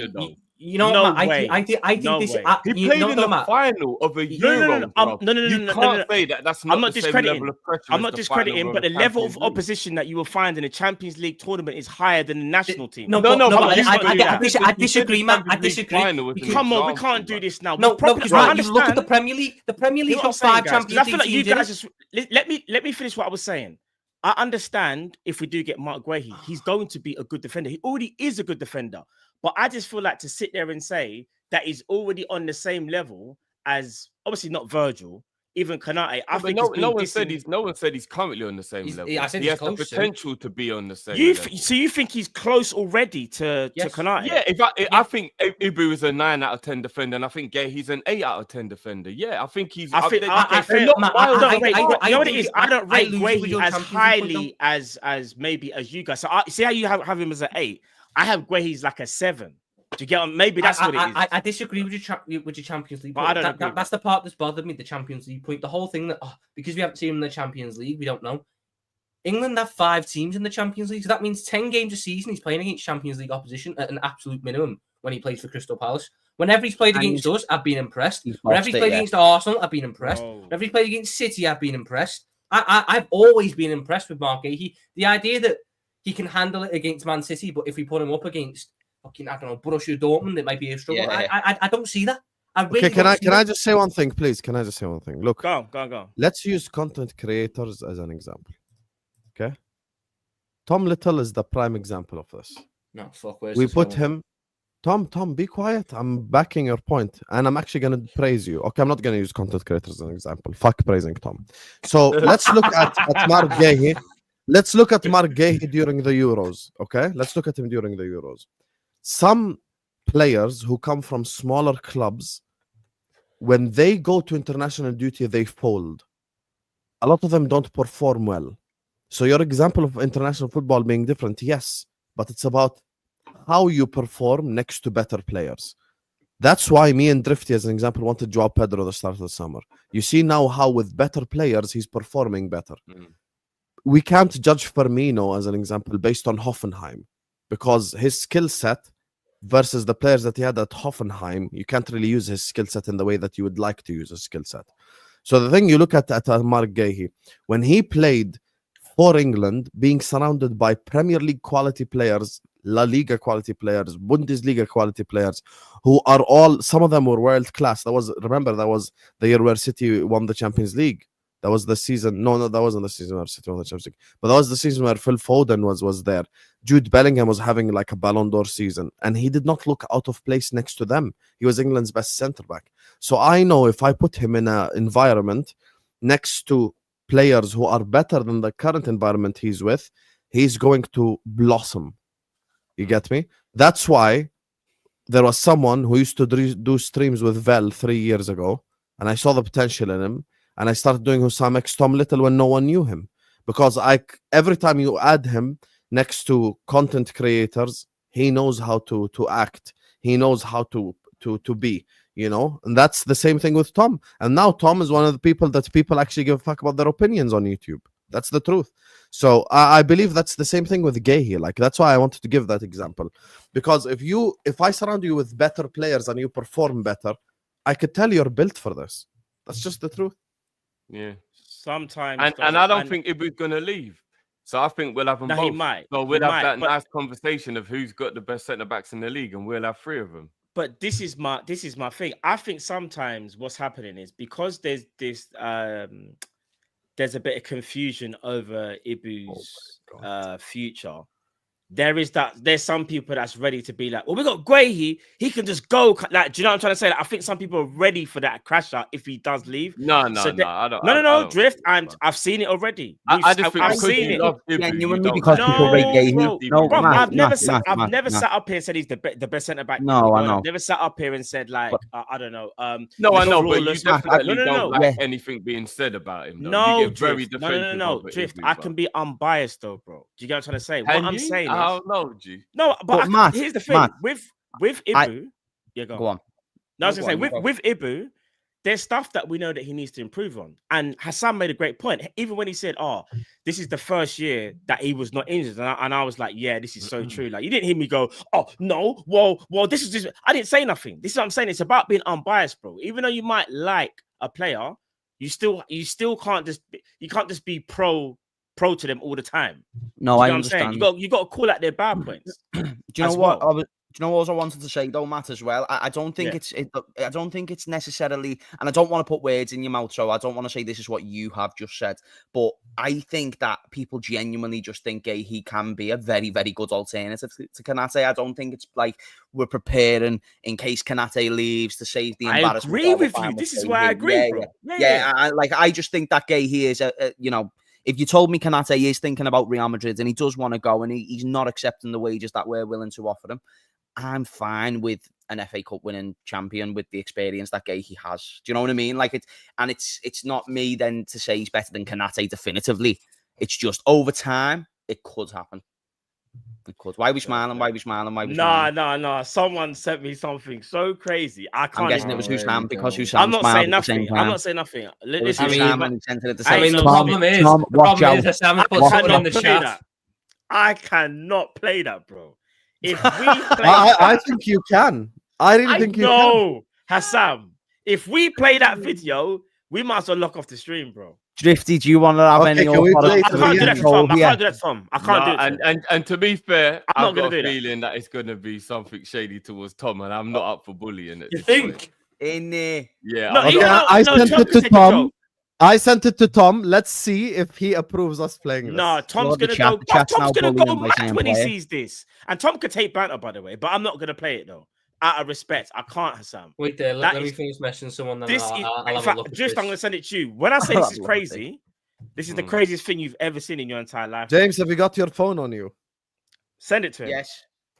Okay, I'm gonna send it to you as well, James. Oh my god! Tell me what you think. Put the audience through this much anticipation, you look. You think this is great to play on YouTube? Send it to Drift. Send it to Drift. And you tell me. For the viewers right there. You cannot play that video, bro. Well, I can't play that video. I will not. I think you can. No, unless Tom says to play it, I ain't playing it. Somebody send me it then. I ain't got it. Send it to Drift. Hold on. It is the crazy. You can't play. This is us. I don't think it's that bad. We played way worse before. No. This is. Do you get what I'm trying to say? I'll be honest. I just don't think it's that bad. No way, bro, no way, bro. Hassam, no way, no way. Tom, I've got your back, you know. Pause. I'm No not way. playing that video. I am That's not can't playing say- it. you can't say I got Hassam, your that is back. bad. That can just No stay way. within the group as a little banter. We cannot play that video. Yeah, no Tom, do way. you I mean, see it? I still haven't seen it yet. So I mean, I've sent What? it to you. no, I know. I'm busy waiting for a message back. from Hassam, someone, that's and I'll look at it. diabolical. We can't show that. We We can't. show can't, that. bro. We If we can't show play that. that video, we've Tom gotta won't come stop- back on the show ever We've again. got to stop teasing the audience because if I was Okay, watching Matt, yours, let's- I'd be dead in That- Listen, James, your that's community what I is was very saying. toxic. It's way too much. They must be anticipation for the audience. killing them. What That's- the video is? Yeah. Matt, I your know, community I is know, very I know. toxic. Put a price on it. The video's about me. Why are you the one putting a price on it? Okay, Tom, watch it and put a price on it now. No, Put a this price. is diabolical. I promise you, someone is toxic enough in the chat to pay it. 100%. Wait, what's this video? It's not Tom, that bad, you- Tom. Someone's got a super. Tom, chat. you see why I said I'm not playing the video, That is not, It's not that bad. See Tom's reaction, not that bad. bro? not that bad. He's on screen. He's live to the world. How else is he gonna react when he sees that video, bro? Tom, don't feel like you have to say Tom, yes don't to even say showing that. nothing. Just mute yourself, because Yeah. Tom, I'm not playing that He's video. muted No, What is already. that? I'm What not the fuck is that? He's vexed, you know. This ain't even like. Is it Bro, that it's bad, crazy. Tom? Put a price on it, Tom. How come man say, is it that bad? Are you look? No. Put a price on it, Tom. How much should one of the audience send for Nah, us to play? true, Don. It's not a boot. Drift and James, back me up. You know I can't play that video. No, I don't No, agree. no. Thank you. That, Thank at you. that Whatever. point, it's bullying. I'm not gonna lie. It's That bullying no, at because that all point. jokes. I we're know not Tom can take a bullying. joke. Stop it. We never bully Tom, ever. No. Hey, no, It's a you know joke, what? but You it's know way what? out of hand. You know what? Way You know out of what? Tom, don't. I need I'd need money on it, but I'd also want to see if Sam's this willing to do it for someone else. Let's see it. I want one of him with the three players that were mentioned. Oh no, there is no earlier on price the on stream. that, brother. There is no price on that, brother. I agree with you, Matt. We can't play this video. Matt is right. We cannot play this video. This is so disrespectful. Vel, what's wrong with you?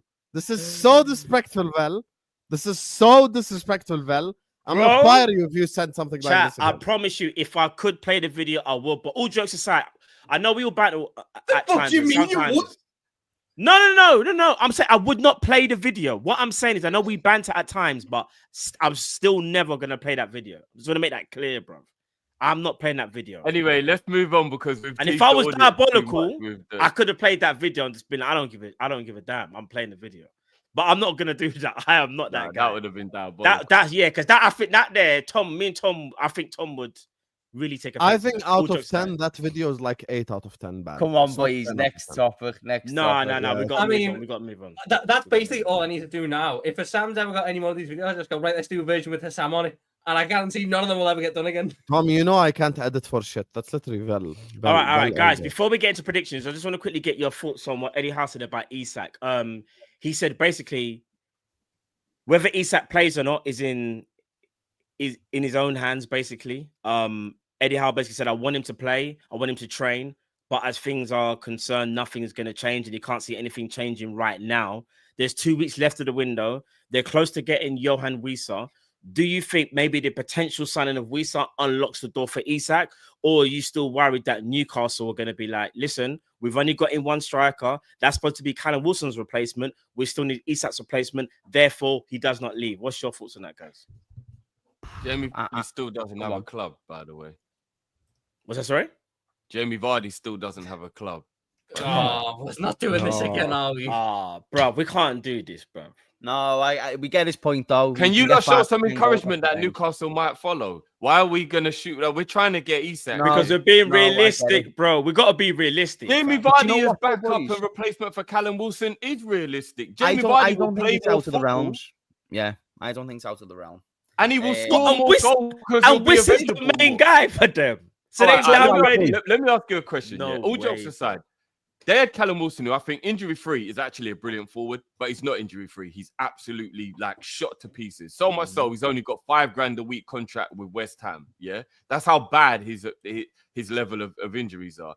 Are you telling me right now that they will not improve as a squad if Jamie Vardy is covered for the forward over Callum Wilson? I don't care if he's 37. You do not think Jamie Vardy is not an improvement on Callum Wilson for It's squad just, depth? do you know what it is, Drift? I think they're looking for a main, a main number 9, so a Nicholas, and that can be Jackson Wissa, Jay. He got So, 19 goals last hear me out, season. hear me out. So How I old think is what he? you're saying, one sec, Matt. I think what you're saying, Drift, about what Jamie Vardy should be is what Visa is going to be. And then you've got the big boy who comes in. But Hamid, either you now know or in what? January. And if they don't get them now, then Gordon will be used as the alternate striker for Newcastle. I think the difference is, Drift, Newcastle need younger. So if they get Vardy, they've got Visser who's 29 and Vardy who's 37. That doesn't line up for them. They need someone younger now. Is 29. No, Visser's 29. He's 29. That's why I'm thinking. I thought he was 27. That's what. Sorry, you know sorry, what? he's 28. He's 29 next month.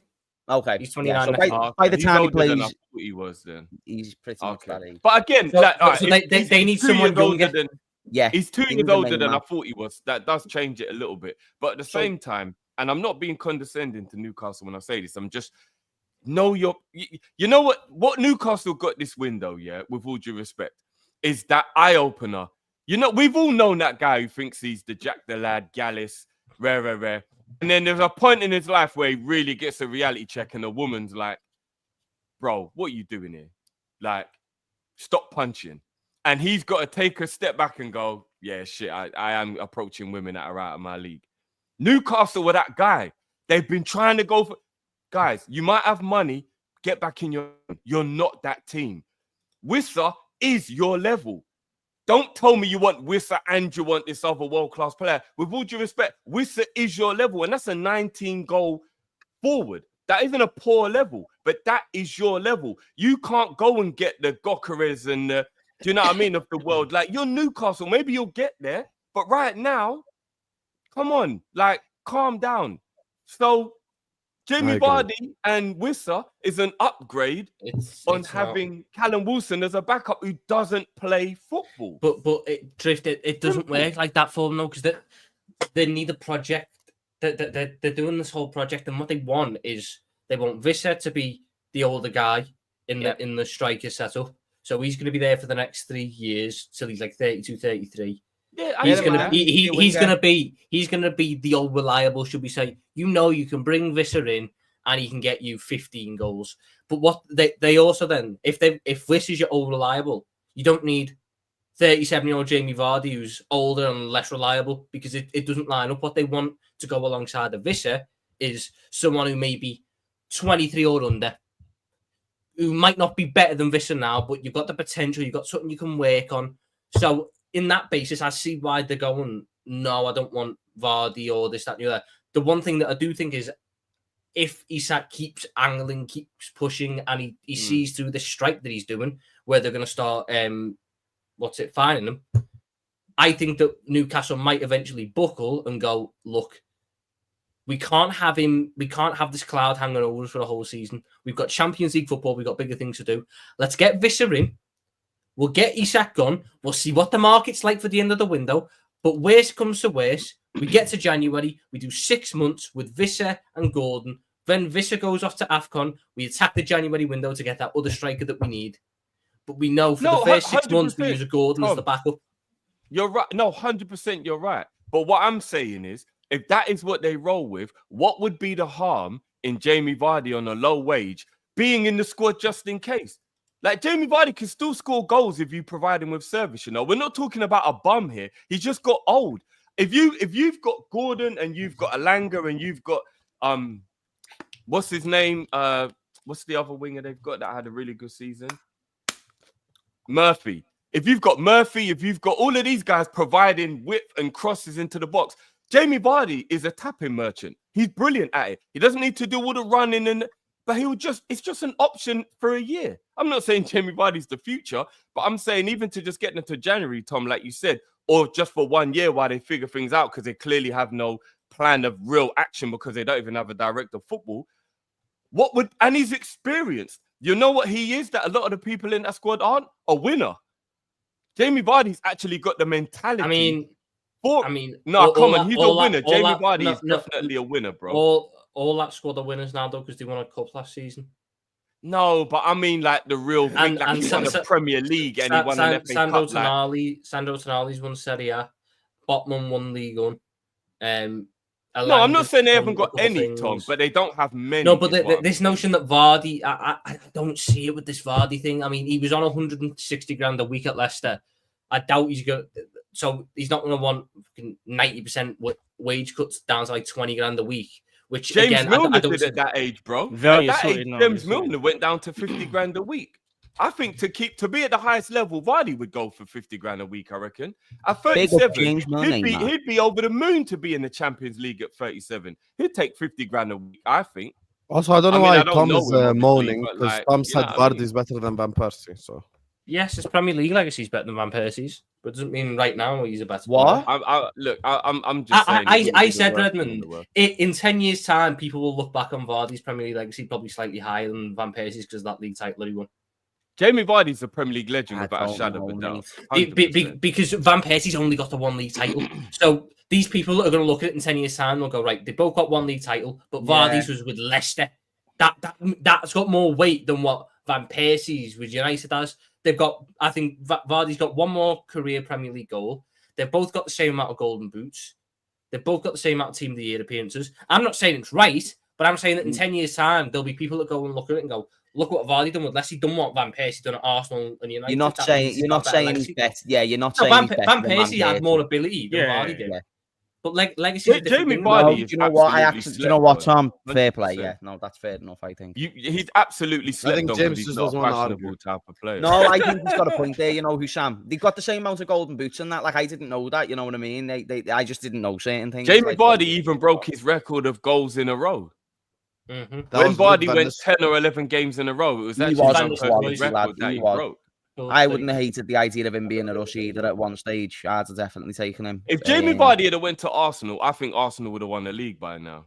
remember He was when he definitely- rejected them because I remember he You rejected know what? the He was status, the it's one crazy. player of the big three of that Leicester team that wasn't capitalised on by a big side. Because I think Drift's got a point. I think a player like that elevates you, and if it doesn't win you the league, it gets you much closer than what they was. And they had a 100%. couple of seasons where they I finished agree. seconds and stuff like that, didn't they? Arsenal during that Yeah. period. Very I think Jamie good. Vardy is 100%. definitely slept on 100%. He He's is, mate. 100%. He is. And do you like the way Mahrez elevated City, Kante elevated Chelsea? How do you think Vardy would have elevated them? Still don't know they Yeah. would have won the league, but they would have been a lot closer. All right, guys. Right, let's get on to the last part of the show. Then we're going to Super Team. We're going to head out.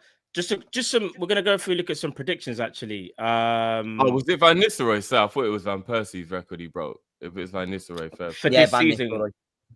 guys. Who do we think is getting relegated this season? So I know a lot of people are going for Brentford, but I'm going to need to watch about 10 games of Brentford to know if they've recovered Yeah. or not from losing all their best Yeah. players. Well, the teams that have come up from the Championship, as we know, are Burnley, Sunderland, and is there one? Leeds. I think That's it, Leeds are one of yeah, them. Leeds. I think think Leeds Leeds are one of stay them. up. You think I Leeds think stay Leeds up? stay up as well. Yeah, I Oh, think you think they stay up? What? I've I got think Leeds yeah. staying up as well. I think Brentford are certain for relegation. They lost too much for me. Mm. They're losing their two forwards. They lost their Yeah. manager. They lost everything. So I think Brentford are Yeah. going down. I think Burnley is 20th place, 100%. I think they're going to go down. Yeah. And Burnley, definitely, yeah. see, the last one is a little bit difficult. I'm not going to lie, guys. I've got Wolves. by the last one.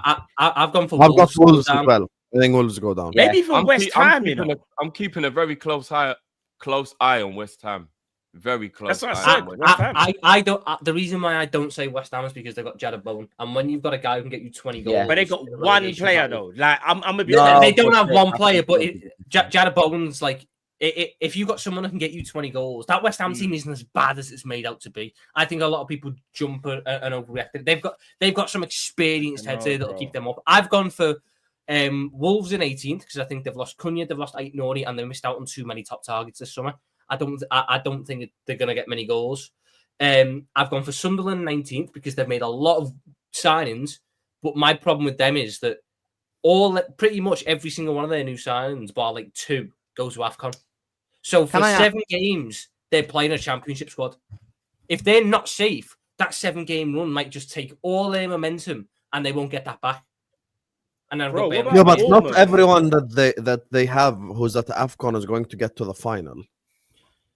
No, of course. That's true, but it's about a minimum of 4 games. Some 'cause- might get knocked out like group stages and shit. Bro, Keep I that was in- just going to say, though, dead quick, I was just going to say Yeah. that I think the 3 teams to go down would be Leeds, Burnley and Wolves as well. But you all said that you were confident in Leeds. Is there something that I've missed in their wins? that's what I'm saying. I don't know if I think they've find enough players.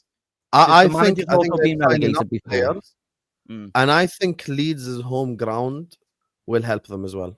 Like I think, And them- I'm also going on the premise that most teams learn their lesson when they come back up relatively quick from going down. I They also have think, that bad year and then they learn from that mistake and then they rectify it. I think Leeds will be all right. I also think Leeds will be the quickest to sack the manager. So if after 6-7 games it's not going well, they'll. I mean, they nearly sacked They'll Daniel get rid of Farke when he got Farke, them yeah. promoted. They nearly I sacked swear him I the day didn't know after he that. got I didn't know promoted. that. Yeah. So I think he's on. I think he's on borrowed time anyway. I think if within the first 5-6 games they've got like 1 win or they're not doing great, they just go right, get him gone. We already know we're going to bring in, and he'll be a better manager than Farke. And they'll just like I think Sam's right. Ellen Road's a big sort of difference maker, and the big thing is they've got an actual fucking goalkeeper now. Mellier's not playing. They brought some lad from Lyon who's actually all right. So a lot of the mistakes that they were making in the last couple of years, I think they'll be rectified themselves. I just think they've got a decent enough squad to stay up. Yeah. And they're not losing too many players to AFCON. I think Sunderland have a better squad overall, but it's the time out of the Premier League, which is a factor. And the fact that a lot of these great signings go to AFCON at a point in time. And if they're not safe, that AFCON, I think, can kill their momentum. Because it'll just be a 5, 6, 7 game stretch where they've got to play that championship squad. And that Just championship quickly, squad will get killed. Just quickly as well, another team that I just thought I'd mention, excuse me, Bournemouth. They've lost Kirkes, they've lost Hoyson, they've lost Sabani. That's like the literally manager, ripping they'll up keep their them back all right. four. yes, bro. but because they have Iraola as manager, I trust them. Yeah, and they have good attacking. Okay. It's just because their whole back four nearly has gone in. I think they're going to be in that 13th to 17th bracket, but they'll be safe. Okay. Just before I go, I'll tell you my predictions. and Quickly then do your after top I 4, Hassan, before you go. Your top 4. Yeah, I'll do. Yeah. If United sign Baleba, I think they finish 5th. If not, I go Liverpool, City 2nd if they sign Rodrigo. If not, Arsenal 2nd. 3rd, Arsenal. 4th, I go Chelsea. 5th, if United get Baleba, they go 5th. If not, I think Aston Villa is going to finish 5th. Interesting. Aston Villa, forgot about Yes, them. that's They just sold Jacob Ramsey it to Newcastle, innit? I think. Yeah, But yeah. he wasn't really that. It wasn't even though he's a talented player. He kind of wasn't. He wasn't that influential this season. Yeah. This Anyway, I have season, to head off now, you guys. Big up everyone in the chat. Yeah, like, no. I appreciate it, my bro. Big up, Bless G. up, man. See you guys, man. Bless up. Big up. You guys, what you lot saying for your guys' top 4? Go on, Tom. Liverpool top, City 2nd, Arsenal 3rd, Chelsea 4th, Villa 5th. And I think it'll be like Liverpool and City quite close, then a gap, then Arsenal and Chelsea battling each other, and then a gap, and then Villa. Interesting. Tottenham What could about you? also, if Tottenham get Savio and Eze, Okay. I was gonna say. What about you, James? What are you saying for your top 4? Liverpool, Chelsea, 2nd, Arsenal 3rd, City 4th, Aston Villa 5th. Bro, you stole my top 4. That's what I've got as well. Exactly. Man the same. City 4th. Yeah, because I think Chelsea, in my opinion, actually no, I'm gonna go Liverpool, Arsenal, Chelsea, Man City 4th. it's a big think transition. Arsenal's- It's a big transition with Pep Linders, and I know that. Like I know there's people on here who really don't like him, but Arsenal's I think still 2nd. though he's a great assistant coach historically, I really do not see that transition being smooth at all to the players. I don't see the players receiving him. Maybe in terms of they'll think he's a nice fella, but I don't know if they'll receive him in the way they need to this season in terms of getting back and fighting for the number 1 spot. And I think they've just lost so many key names. Like this is a rebuild without Kevin De Bruyne. This is a rebuild without like last time when they lost the league, they still had the core squad of that achieved all the great things and went on to achieve the great things. A lot of that has been lost, and I think they've lost a little bit of their identity, which can happen with top teams temporarily. We've seen it with Barcelona before. Real Madrid can have quiet seasons. But I actually think Real Madrid could be in that transition themselves right now. I think City are just there. And with the fact Arsenal have strengthened, even if it's not as well as we have, and I just think Arne Slot said it best. I think Chelsea are just a monster waiting to sort of arrive. And I think we saw that, even though the Club World Cup was a bit of a mad format where it was and stuff like that, they still won it. And they've won 2 trophies. Now, once you get that bug, I'm just like, you start competing. I wouldn't be surprised to see them win a domestic next season. Do you not think, though, because this has been my thing with Chelsea, I think they'll have a good season, but I think they'll get too sidetracked with the Champions League. I think they can go quite deep in the Champions League, and that'll take away in the league. Do you want me to tell you the only reason why I disagree there? Sorry, guys, before you guys go, Drift, what's your top 4? What's your top 4, Drift, quickly? Tom was about to start a topic that I was going to touch on in my top 4, so I'm going Liverpool to win it. Yeah. I'm going Chelsea 2nd.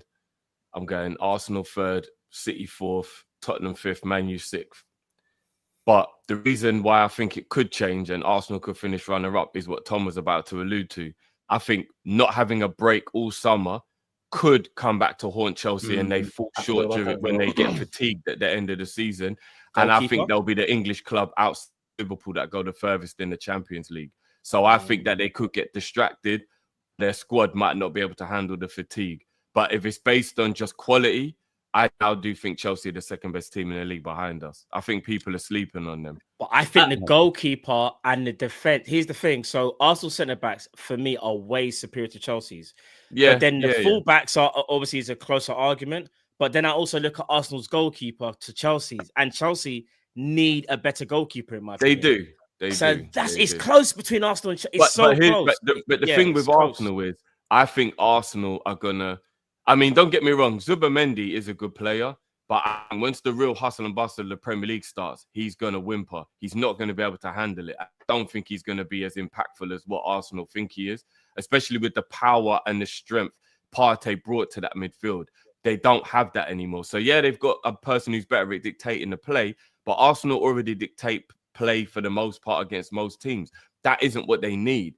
They've got a soft underbelly. Losing Partey, in my opinion. Even Jorginho had a bit of steel about him. Do you know what I mean? Like, you couldn't push him around.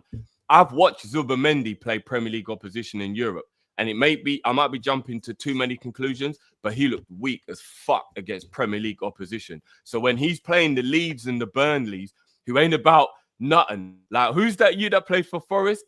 Yates. When someone like Yates is just crashing into him, he's going to be like, what the fuck is this all about? It ain't going to be all that pretty, have the ball, bro, do what you do. It's going to be, have some of that. Pause. So I've got a feeling, even if he does adapt eventually, he's going to take a while to adapt. Gyökeres, I think the whole team's going to take a little while to adapt. Whereas if you look what Chelsea done, which is quite smart, they've actually brought quite a lot of players that a few people are like, why have they done that? But they've gone for a bit more improving now. I think that's what they've done. They've just gone for a little bit more proven. Like, they've got the 2 strikers, ain't got really to adapt too much. They haven't gone for someone in Europe. They've gone for 2 people who know how to play in the Premier League. And between them, we'll probably get about 35 to 40 goals in all comps between the 2 of them. So they've got firepower now. And their midfield is kind of the best in the league. I don't even want to admit it. But that midfield, Chelsea's midfield, it is amazing. They spent like 400 mil on it, so it should be. But their midfield is amazing. Cole Palmer's absolutely going to tear it up. That's the only person who might take Verts. Well, do you think they got the best midfield in the league, in your opinion? Oh, without Palmer, Verts, Caicedo, and Enzo. No, I'm going to go player for player. We're going to go player for player. Like, so you say player. This isn't a thing, but I'm trying to... Yeah. All right, so you're saying Palmer, I would say... When I say Verts, Verts. No, I just mean as a collective. Because remember, they got Lavia as a bench player, bro. True, and we've got Endo as a bench player. He's never available, though. Is Lavia the Champions League winner, Drift? McAllister and Gravenberch is better, in my opinion, than Caicedo and Enzo, because McAllister's better than Enzo Fernandez. Gets a bit underplayed, and Gravenberch is better than Caicedo, but some people will say Caicedo is better than Gravenberch, right? So that's fair to say. That's a fair argument. As a DM, it's better than him at certain things. But you're saying, when you say DM, he's just a better destroyer. That's it, you know. That's That it. is it. No, but you're But, like- sleeping on Caicedo's on the ball ability. He's way Yeah, on better the ball, than he's you're good, giving him Matt. He credit is for. good. He You is good. think on the ball he's better than Grav? I don't think No, he's better but than he's Grav good on the ball. enough that you can't diminish him for like. No. All What he I'm can saying, do is get the ball back. no. better. Like, I nah, think on the ball, he's Caicedo is good. the no, bro. I think Caicedo is the second best DM in the league. If not, he's tied with Gravenberch. Nah, But he's what the I'm- best, bro. He is the best, bro. But they're No, he's not different better than DMs, Rodri bro. who's fit. They're different. Oh yes, I DMs. forgot about Rodri. Yeah, I did Yeah, the same I a couple totally of weeks forgot ago, about and then I was Rodri, yeah. reminded. I was like, oh yeah. But then, all right. yeah, So I that forgot one's about up for debate. I still think Grav is better. But if you think Caicedo's better, that's fair. I'm not gonna. Do you know I think what? Though? Gravenberch They're is a both fight, very no. good at different things, aren't they? So it's easy to be like a subjective topic because they are different. Yeah. But then you go to Both Enzo and you go to McAllister, and I think McAllister's better than Enzo. Yeah, so do I. Do you get what I'm saying? And then, But we don't have a fourth choice that's as good as Lavia though. Do you know So what though? beside- I think for every Lavia we've got that's I know Sobos. it's That's down, the man. point. We've got So No, Szoboszlai. but we do have to wait and see what then you've Szoboszlai also got actually Curtis brings Young. throughout a whole season. Do you get what I Curtis, mean? we got Curtis as well. I know, and we've got Enzo. No, but as a pivot player, Lavia's better than those. That's I true. think- Lavia's better pivot player. That's true. No, that's no, true. but I You know what I think mean? I He might think as well our captain I there. think our midfield gets downplayed in that front. I think that No, as a set of six, our six are very good.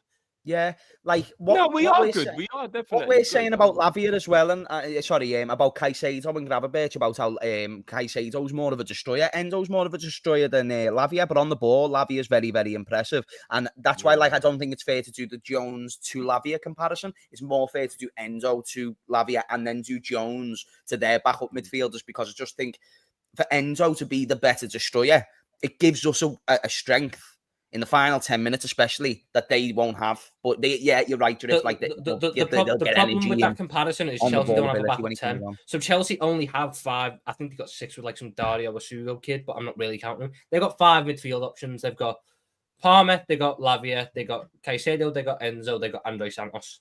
That's the 5. We've got 6. We've got Vert, Szoboszlai, Maka, Gravenberch, Endo, Jones. If I went player for player, I think we edge it just slightly if I pick the matchups. It's close, though, yeah. It's close. No, I wouldn't even argue with you, Tom. But at the same time, based on the fact that we all believe Liverpool will win the league, I'm still going to compare Chelsea's midfield to the rest, and why I still think they will finish second unless they get distracted with Champions League and fatigue. The fatigue part is going to be very interesting. They've had no break. No break at all. And we don't get a winter break. You know, like PSG and Real Madrid and those other teams, they'll get a winter break. Chelsea won't even get a winter break. We all agree it's not. during We that all time. agree Arsenal aren't going to be. I mean, have you seen what Arteta said today? No. What did he I say? think Arsenal will be close to Chelsea. I though. know don't someone think he's mentioned this saying earlier. that. I know that Arteta said you keep digging, and you have to keep digging because one day the goal is going to be there. For 3 seasons, we've had more points than any other team in this league, which is incredible. That's all about the consistency. So he's now. The fuck is that? You know the best part though? His stats fake anyway. It's not true. Man City have got more points in the last 3 years than Arsenal. I was going to say that City only had 3 less points than Arsenal last season. It So couldn't man be can't that even much. do his You know what I maths. mean?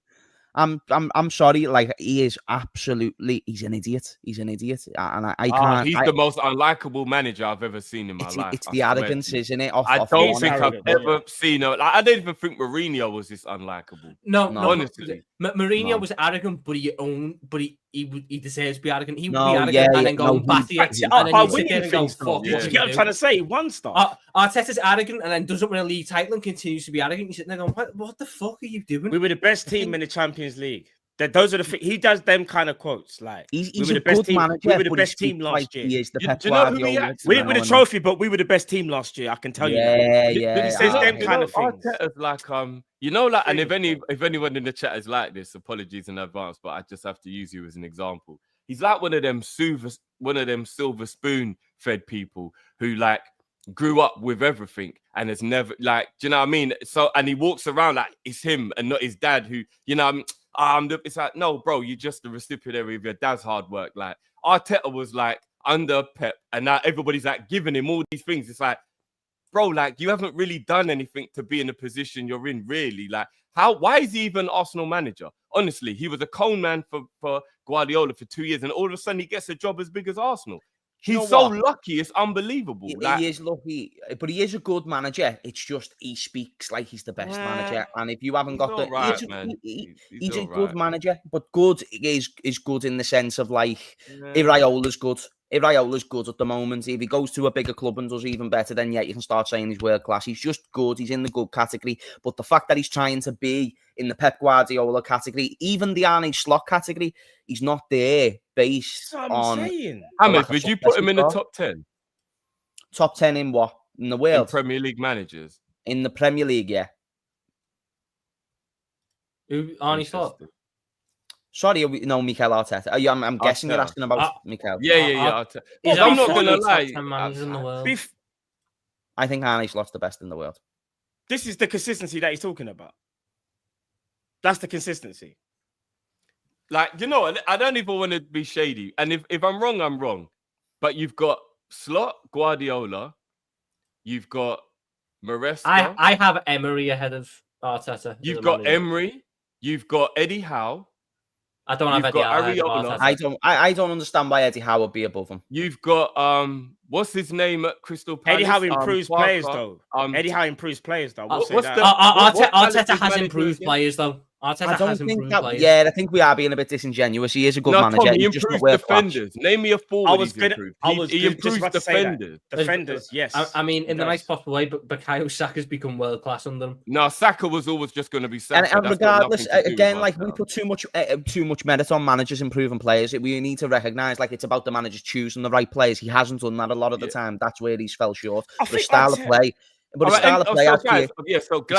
right now, I think there's 7 managers in the league better than him. He's in the top 10. He's a top 10 he- Premier League manager, No, but it's not like. easily.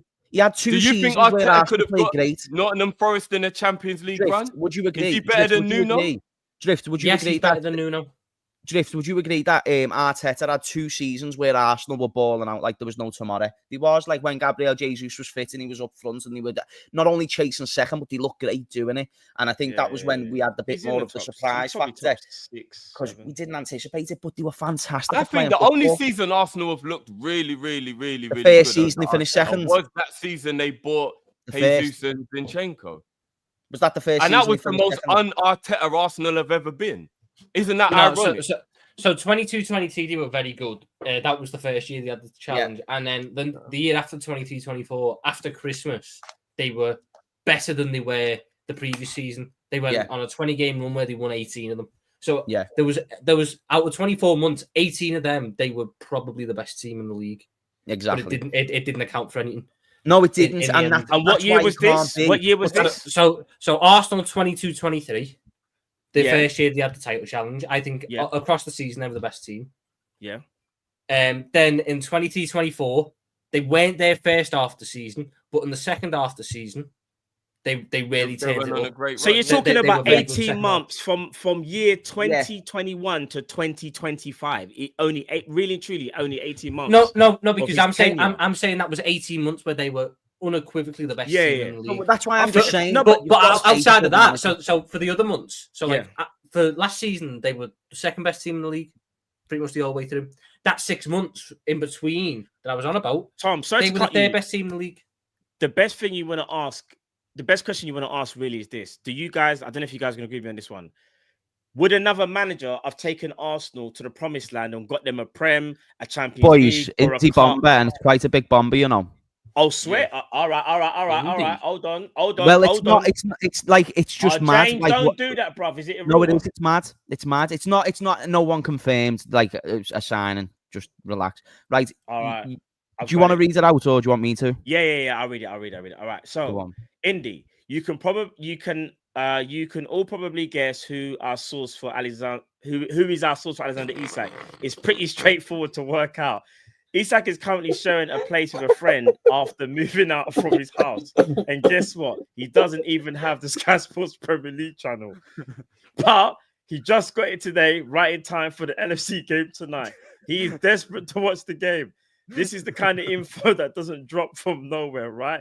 Our source is special. He's trolling, man. He's trolling. Oh, bro. No, but do you know what the way? This is what people don't get with the indie law. I remember after Caicedo, so the Caicedo thing was happening. And midway through that Caicedo saga, he tweets out Caicedo was on a helicopter waiting to fly to Liverpool when someone stopped the helicopter. His agent stopped the helicopter. Went, no, we got to go back. And Caicedo said, "I need a water. I'm feeling dizzy." And everyone thought, "Oh, it's just one of these joke tweets." A year later, his agent comes out in the stream and goes, "Oh yeah, I remember that day. It was crazy. Caicedo was dizzy all day."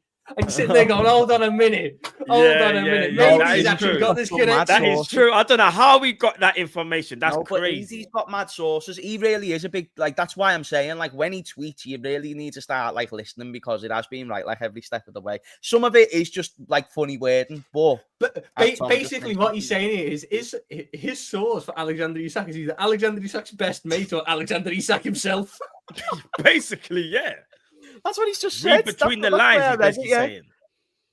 That's crazy. That's hilarious. Oh my god. All right, guys, like, listen, we need to I know the guys need to go as well, so we're gonna read out the supers and then we're gonna get the heck out of here, because don't forget, we'll be back on Big Up Live tonight for the first game of the season. Yeah, you're done already. So people, make sure you join us later on.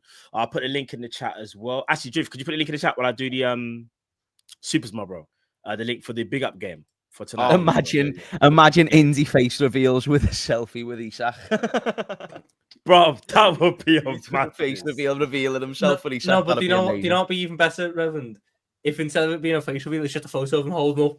He's got like a printed out photo with profile picture stood next to him. Yeah, that'll be the one. That'll be the one. Stay anonymous. Big up Mohab. He says sign prime Kane or prime Ibrahimovic for Liverpool right now. Which one are you picking, guys? Prime Kane. Probably prime Kane based on how we play.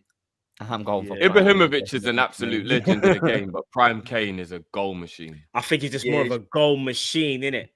But Ibra might be a more. I'd love Ibra at Liverpool. Prime Ibra as well. Ibrahimovic is a better player than Kane. Yeah, that's what I mean. Yeah. But Kane is a better goal scorer. And I also think, do you know what as well, though, Drift? And I think you will agree with me on this. If you're in a final, who do you want, Ibrahimovic or Harry Kane? Well, that's the thing. Kane don't really do well in finals, does he? Really? Yeah, but I don't think Ibrahimovic finals has done isn't well much in better. finals. Either. Okay. That's. I don't even know how many finals Ibra's played in. That's the only thing in his career. He's never played in many finals. I just feel like I just would want someone with the stature and the presence and the confidence of Ibra in a final who would have the ability. The person's career you want is Ibra. His career has been incredible. Yeah. I mean, the problem with Ibra is he's got this horrible little thing around him where he can't win the Champions League no matter what. But the thing is, though, Kane's never won it. But Kane's got over that hoodoo. Yeah, Ibra's Champions League was Harry Kane's trophy, though. No, but Ibra never got that. Ibra never got over the line with it. That's true. Ibra left in. So let's bear this in mind. Barcelona won a treble. Ibra left Inter to join Barca. Barca then go on to win nothing, and Inter Milan win a treble. Ibra then leaves Barca to go to AC Milan. What did Barca do the next year? Win a treble. But to be fair, AC did win a title. They won a Serie A with. They won a title, but do you understand how bad it is that for 3 years running, I know. You weren't part of the team that won the treble. But Ibra's cold though. He's cold though. I know what you're saying, though, Tom. But he is cold. He is cold. If I'm not mistaken, didn't Ibrahimovic win the league every year of his life until he was 27 or 28? Yeah, every single year he won the league. Yeah, well, he won it with Juve, he won it with Inter, he won it with AC, he won it with Ajax. Did the Juve one get stripped from him? I mean, if we're gonna do that, maybe, but he still was, you know what I mean? Like, fair play, but until it was stripped, basically. I think he won the league 9 years in a row or something like that. Like all the different clubs, like it was something crazy. Like, do you know why as well? It's because mid-30s Ibrahimovic pretty much did the numbers of what I think a mid-30s Harry Kane could do in the Prem. Ibrahimovic is like a fitter footballer than Kane. Like his numbers were insane. Yeah, PSG numbers were insane as well, by the way. Yeah. All right, bigger Ali, hold that, Thomas. Ben Doak better than Yamal. I never said that. I said Ben Doak was behind Yamal, but better than everyone else. So get your facts right. Big up Donny, 25 mil Doak to Bournemouth. Defo getting 2 more attackers. That's from Donny LFC. Big up Staffy in Staffy TV. What's going on, my broski? He says, yeah, I read this one earlier on today. Tom clears the sound, by the way. My guy. Sam, big up Hey, Sam hey, if he's still boys, watching. sorry, gents, I've got to get off just because I've got to go and pick up the dog. No, that's cool, my bro. That's cool, my bro. Bless up for joining, man. You do the school runs, I do the doggy runs, lads. Boys, thank you. Bless up, my bro. Being great. Have a good one, gents. Yeah, love Bless you. up, Big man. up, man. Big up. Love my bro. Big up Jib. JR. How come you stopped doing YouTube? Oh, that was regarding.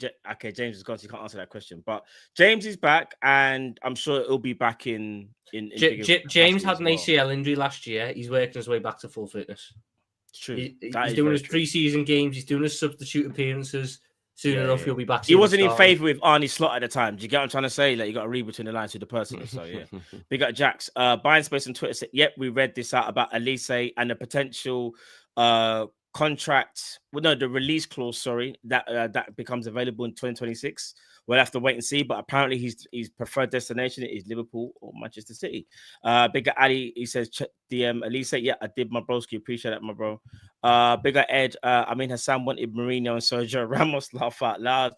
Which is absolutely diabolical, by the way. Yeah, that I'm not gonna lie. Hassan, yeah, to want Ramos anywhere near Liverpool is a crime. We've all got. I'm gonna be real. Everyone that was here today, I've all got crimes that they've committed. Everybody has. No one's perfect. We've all got crimes. I've got crimes. Drift's got crimes. Cal's got crimes. Like, we've all got crimes. Do you know what I'm saying? I have one crime, but yeah. Okay. Drift, don't do that.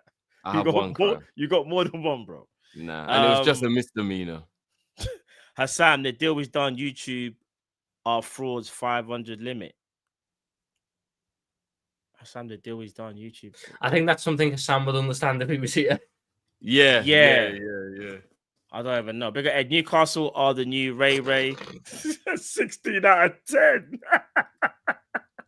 Hey, big up Vel for that. Don't give me a joke. Big up Sadiq. He says, smash the likes. Big up to Kop-Ish. Thank you, my broski. And people, please do smash the likes. There's over 1,000 people still in the arena on YouTube, and I believe there's over 400, nearly 500 people on X as well. And there's even a couple of people watching on Twitter. So make sure you guys support the team. Now do one with Matt's face on the... What? That is mad. That you're talking about that GTA flipping meme. Nah, Devin. That He's basically calling you Nabby's bitch. Yeah. I'm not gonna lie, Devin. You should have reworded that, because now anytime I see you say something, you're finished. That's what I'm gonna say, bro. So watch your words very carefully. Always saying that you can dish it out, but you can't take it. Bro, do you know how discriminating that is? Do you know how discriminating it would have been for... But on a leash? Man trying to sound a slave. Is that what you're trying to say, fam? Being on man's shoulders with long blonde hair is diabolical as well. I'm not going to lie. Yeah, but you're not a slave, blood. No, I'm just a slag. That's so... Makes me feel so good about myself. Thanks, Matt. Nah, Tom, I didn't even mean it. I'm more talking about me, not trying to get you involved. Bro. Big up, Tom. This show went so left today. I'm never hosting again. Big up, Yosh. Buying space part of the... Oh, yeah. But you know, I have to read it out of respect, even though we spoke about this before. Buying space part of the release clause next year, and Bayern expects Arsenal City to try giving them Diaz and getting Olise next year. Imagine the scenes. Now, so true. Bigger Alex, none of you concerned that Guehi this summer means Konate could be sold this summer for a similar fee to what we are getting for Guehi. There's that slight concern, if I'm being honest. Yeah, definitely concern. What about you, Tom? Slight concern, or you don't really? You just think he's going to stay no matter what this year? Okay. Yeah. I think you're saying. Well, no concern that it'll go for free though. I think we all have to have a. That's a different conversation. But I just think that Liverpool needs to maximise what they can do across the next 2 years. Konate helps us maximise that, even if it's just for a year. Yeah. No, I hear that. Big up Koreshi, we LFC, Mrs. and Baby Mama, Ibu and Guehi, both of them. Both of them. Word to months, you know? Right, did he just actually say let's treat Ibu and Guehi like we do with our baby mother and our missus? That's what I'm saying. Have both of them. Wow. If you know, you know. The tune as well. What is that? Those men then who were like, yeah, I'm just going to see my kids when really they're going to. What, dead man there. Yeah, I'm just gonna go check on the youths quickly. That's crazy. Big up Pavin. August 15th, end to the war, beginning of world domination. Okay, by LFC for hashtag 20 Diego Jota. Trust me. RIP Diego Jota and Andre Silva. Feels weird saying that every time. Let's go. It's our time. You never walk alone. Period. Team Kop-Ish. Big up Pavel. Big ups. Big up. If we do go on to have a couple of years worth of domination, this will definitely be the moment we look back and go, yeah. Facts. Big up Abdulani. Hope I haven't butchered it. I think that's right. Abdulani. He's just gifted the super chat as well. I appreciate it, my broski. Big up Ardish. Laugh me off. That record looks like a lottery scratch card. The one you put up of Arteta. Yeah. It actually does. That's funny. It does look mad. It Still actually does. Yeah. Big Azizi, put some respect on Tom's little name. Always here to no, come on. I think people need to remember Tom is a legend. I'm being dead for real when I say this. You know, this ain't a joke thing. Like Tom is now a legend on YouTube. I am not joking. This is not me trying to gaslight or nothing. I'm being genuine when I say this. So there's a reason why it's here. Earlier on, like Tom is actually like one of the best sports there is. Like when I say being able to take a joke, that's what Tom I'm saying is as the well. Definition of being able to take a joke. Like, yeah, seriously. and even if I feel like, that's why earlier on today, for those that were watching, even if I know Tom could take a joke, I am not playing that video. That no, that I video wasn't was gonna too far. That video was because I've got a lot. Tom knows how much respect for me and Tom. Actually, you know what I'm trying to say. So yeah, that video was a step too far. Never gonna do that. Big up Devin as well. My bad, bro. No nasty-ish intended. Like fair play, bro. It's fair play. Man, you were what about you with the Naby dog leash? Yeah, because I just thought that's a bit mad. Like, I know what he meant, but there's like a message behind it. That's kind of crazy, bro. That's mad. No, but technically, people use that one as a like the defender had you in their pocket. That's what that picture's it's used as like it's supposed to be that, but a player having it just didn't. It just doesn't look good. It doesn't look something about that just seems. That's mad. What are you saying? You're not into all that kink stuff, basically. No, bravo, what? Never me, bro. Are you crazy? No whips and chains, no. Nah, bro. I don't know. No certain man like that type of thing. Did you not see that thing yesterday? The Premier League done where they done like that whole what celebration the players going to use this season? Did you see what Curtis Jones did? Curtis Jones done one of these. That was funny. That was if that isn't the biggest indication you could ever need, then I don't know what. And it would have to be Curtis as well, you know. Man just had to let the cat out the bag kind of thing. Everybody better get ready for Curtis to play today, by the way. It depends on McAllister. Ooh, yeah, it depends. The rumor is McAllister's quite not ready, and it will be Szoboszlai and Jones. Wouldn't shock me, but I do think McAllister's a little bit further. I'm gonna be real. I'd rather Endo and Szoboszlai. No, come on. It would be. No, we're at home. We're at home. No. If it was away, maybe Endo. I'm gonna be Matt, real. even if people weren't overly impressed with Jones in the Community Shield, we were the better team in the first half, and he was playing in the first half. So I think it's a bit over the top to be like, if he's playing, it's not that drift. It's just more both of them are not defensive minded. Do you want me to be entirely honest? We looked worse when he went off the pitch. This is what I'm saying, Tom. Because he went off at the same time as Ekitike, and I thought midfield wise we didn't look as good, and obviously forward wise we didn't have anything going. I know that Curtis Jones can frustrate. God, I know that. But what he brings in terms of keeping hold of the ball and making sure that it's constantly recycling, albeit I'd like him to be a little bit more proactive with it. Teams like us need that, especially against low blocks, because the problem that you can have is you get too stagnant and you sit on the ball too long and you let them get into the settled shape. Because Curtis is constantly moving it. You're constantly freeing yourself up for the opportunity and the movements that your players have. So I think that he gets a lot of unfair stick. I really don't think he was that bad against Palace, and I'm not against him starting today. I just think he's an easy scapegoat in our team because he's not a glamorous name. I've noticed our fan base do that quite a bit. Like people like Jones and Tsimikas, they're not the glamorous names, so they become easy targets. So if they have one bad game, who's this piece of shit? He's not good enough to be in the team anyway. And then when they have a good game, they get no praise. People just stay quiet and then wait for them to have a bad game and then jump on it again. And it's like, come on, man. Like, if you look at the way Tsimikas has been treated throughout his Liverpool career in terms of like the respect he gets from our fan base, you can't name me that many times when Tsimikas has actually had a bad game, but I can definitely tell you when I've seen him have a lot. I don't like Tsimikas. I don't like Tsimikas. I know you No, don't but like Tom, it. he doesn't have a lot of bad games. He doesn't. He doesn't have a lot of good games though. Yeah, because he's just a very like 6 or 7 out of 10 player. No, but I don't even think he's that. I think Tsimikas defensively is a real problem. I've always had it with him. Nah, and when he's it's not. bad, it's really bad. Tom, he's not, man. Atalanta at home. Oh my god. No, but look, so there's a game that so sticks out in your mind. This is what I'm saying. But day. overall, bro, he's not a bad defender.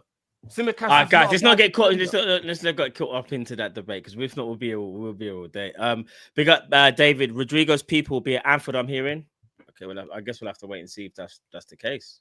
I don't know. Yeah, I we haven't got heard to give up anything. on Rodrigo. That ain't. Yeah, I don't think it's happening personally. I don't Big think up Ali. he wants it. I think he wants to stay. Big up Ali. Why are Newcastle holding Isak hostage? Well, it's their player. He's got 3 years left. Yes, he wants to leave. He desperately wants to leave. We don't want to play for Newcastle, but there's a deal still has to be done. Like Newcastle have to be like, all right, cool. We've got a replacement in. We're going to sell him now because we've had enough. I think once they get replacement, personally, I think they're going to be like Liverpool. Let's just do this deal fast because we don't want to tolerate this crap anymore. That's what I think, but I could be wrong. They're just creating bad headlines for themselves, which I don't think they've actually realized is working majorly against them in a transfer market. If they'd have just accepted their fate, yeah. Again, I'm not trying to be condescending. I know what you mean, though. I know what you mean. Their fate. Let Isak go about 2 weeks ago. Once it became really obvious it wasn't going to be possible to keep hold of him. By now, everything could have been positive around Newcastle, but because they've kept him, it's just become poisonous to the team. I mean, all the news is negative around Newcastle now, and it's probably putting players off even wanting to go there. All they had to do was understand where they are on the food chain and not try and pick a fight with Liverpool. They tried to have a strong arm Liverpool with the Ekitike Isak thing. If the moment we contacted them, will you sell Isak? They went, yes. If we get Ekitike in and we get 150 million, we'll sell him. But we were told, no, he's not for sale at any point. With that information, what the fuck are we supposed to do? Sit there and go, don't worry. They'll cave eventually. No, we have to sit there and go, fuck, they're not selling him. We're going to have to get someone in. The fact they tried to strong arm us and get both of them and leave us with nothing, it was never going to work. So they've put themselves in this whole situation. Yeah, they have, 100%. Yeah. Big up. Who's next? Big up Giannis. I feel we have 4 8s and no 6s in midfield balance. I think, though, that the idea of a 6 when you have a double pivot isn't necessarily needed. You need a 6 when it's... so 4-3-3 where you're playing a DM and 2 8s, that's where you need a 6. But when you're playing it in a pivot, you can get away with 2 8s because they can sort of just do each other's job. It's just right now, the profiles that we've got, well, Curtis and Sopaside don't play together enough. Yeah. No, I agree. They got Gaz, 108 months as a member. No Don Hassam, just 3 effing Dons. Ekitike hat-trick, Verts 2 assists. Honestly, lads, love you all. Work rate is insane. Life wouldn't be the same without. Big up, Gaz. Hassan was here early as well, G. He was here early. He just had to shoot off. Yeah, that's what I was going to say. People, listen, it's been one hell of a show. This show has been absolutely insane, by the way, for different reasons. If you was there for the beginning, you would know. But the main point is we are back later tonight around 10 to 8 for the game. I'll put the link in the chat already. And I'm going to put the link I'll put the link in there as well. Okay, cool. I'll put it in there again. Okay. I've got it here. Have you done it? Yeah. Cool. Yeah, it's there. So, people, make sure you're there later on today. Obviously, it's the first game of the season. Bournemouth at home. I know. I want to see everybody that's here now. 4 hours and 7 minutes. That's what I'm saying. It's getting close, bro. That's what I'm saying. I've got to shoot as well. So, chat, listen. We'll be back live tonight. There it is. You get me? You can see the countdown. Come on. That's where we're going to be. Make sure all of you are there for the opening game.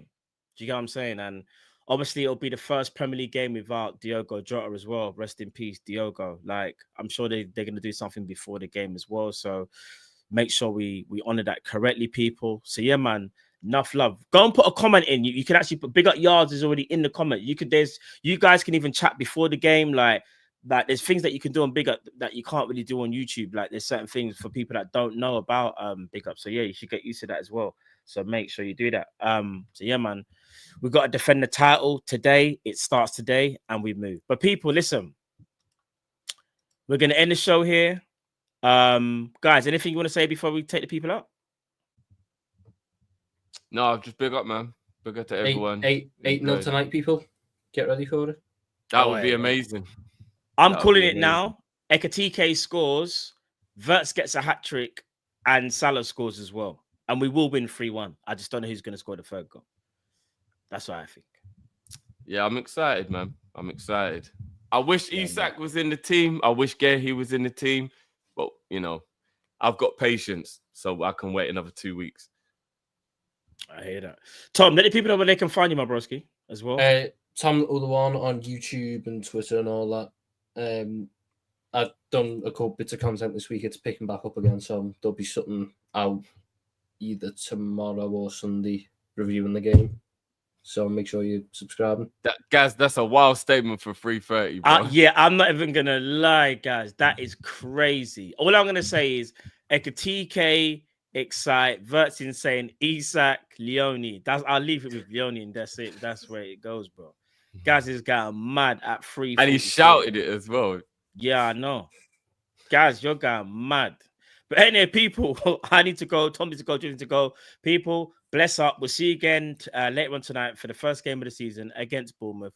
We move, people. Take care. God bless. We're out. Team Kopish and Kopish collabs with Tom Hill, Hassam, James Redmond, and Cal. They were here today. Love, people.